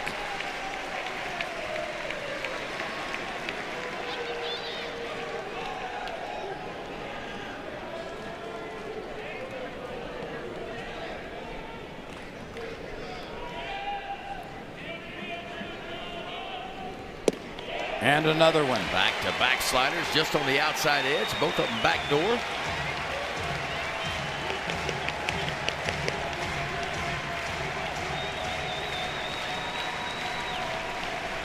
Two outs, 2 strikes, a runner at third base. Oklahoma leads by 1 in the 9th.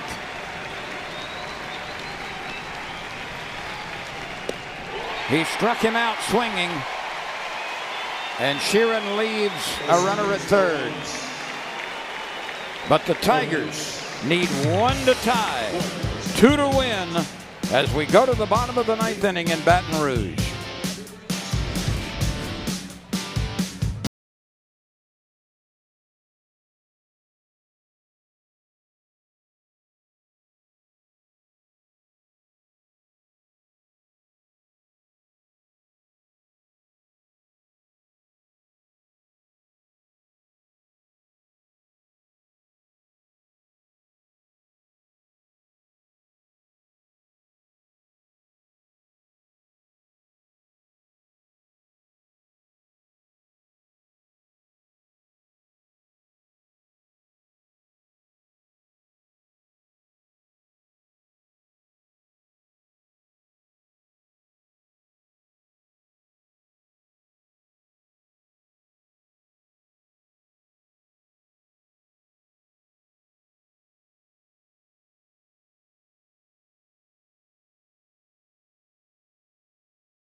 Well, that line score tells the entire story. LSU down by 1 as we go to the bottom of the 9th inning. Stephen Milam is scheduled to hit first for the Tigers. This crowd will try to send out encouragement to the Tigers, who trail by 1. Oklahoma has been a scrappy, very opportunistic defensive team, other than 1 inning very early in the series. But in games 2 and 3 in the series, defense has been terrific for Oklahoma. Milam is first pitch swinging and hits a 2-hopper right into the midsection of Branch, who gets the throw over to LaChance for the out. So Milam very quickly is retired 4-3. We'll take some late magic from LSU. Here's Seth Dardar. He's batted once and popped up to the third baseman. They shift dramatically to the right for Dardar.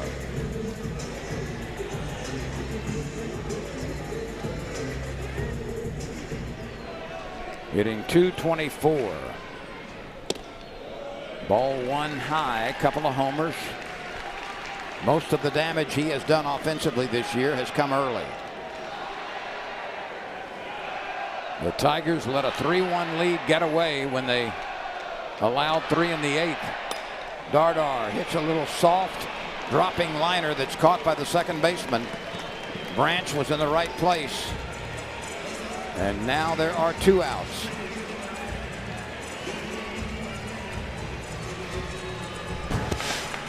Here's Stanfield. He'd love to do what he did earlier. Yeah, that was in the 5th inning, and boy, he got him a fastball right in the heart of the plate. Buried it out for his first long ball of the year.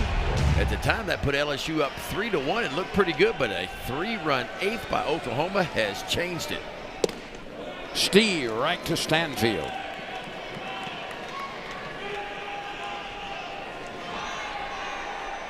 Oklahoma would win for the 19th time and go to 4-2 in the SEC. The Tigers would fall to 16-9 without a rally, and 2-4 after 2 weekends in the SEC.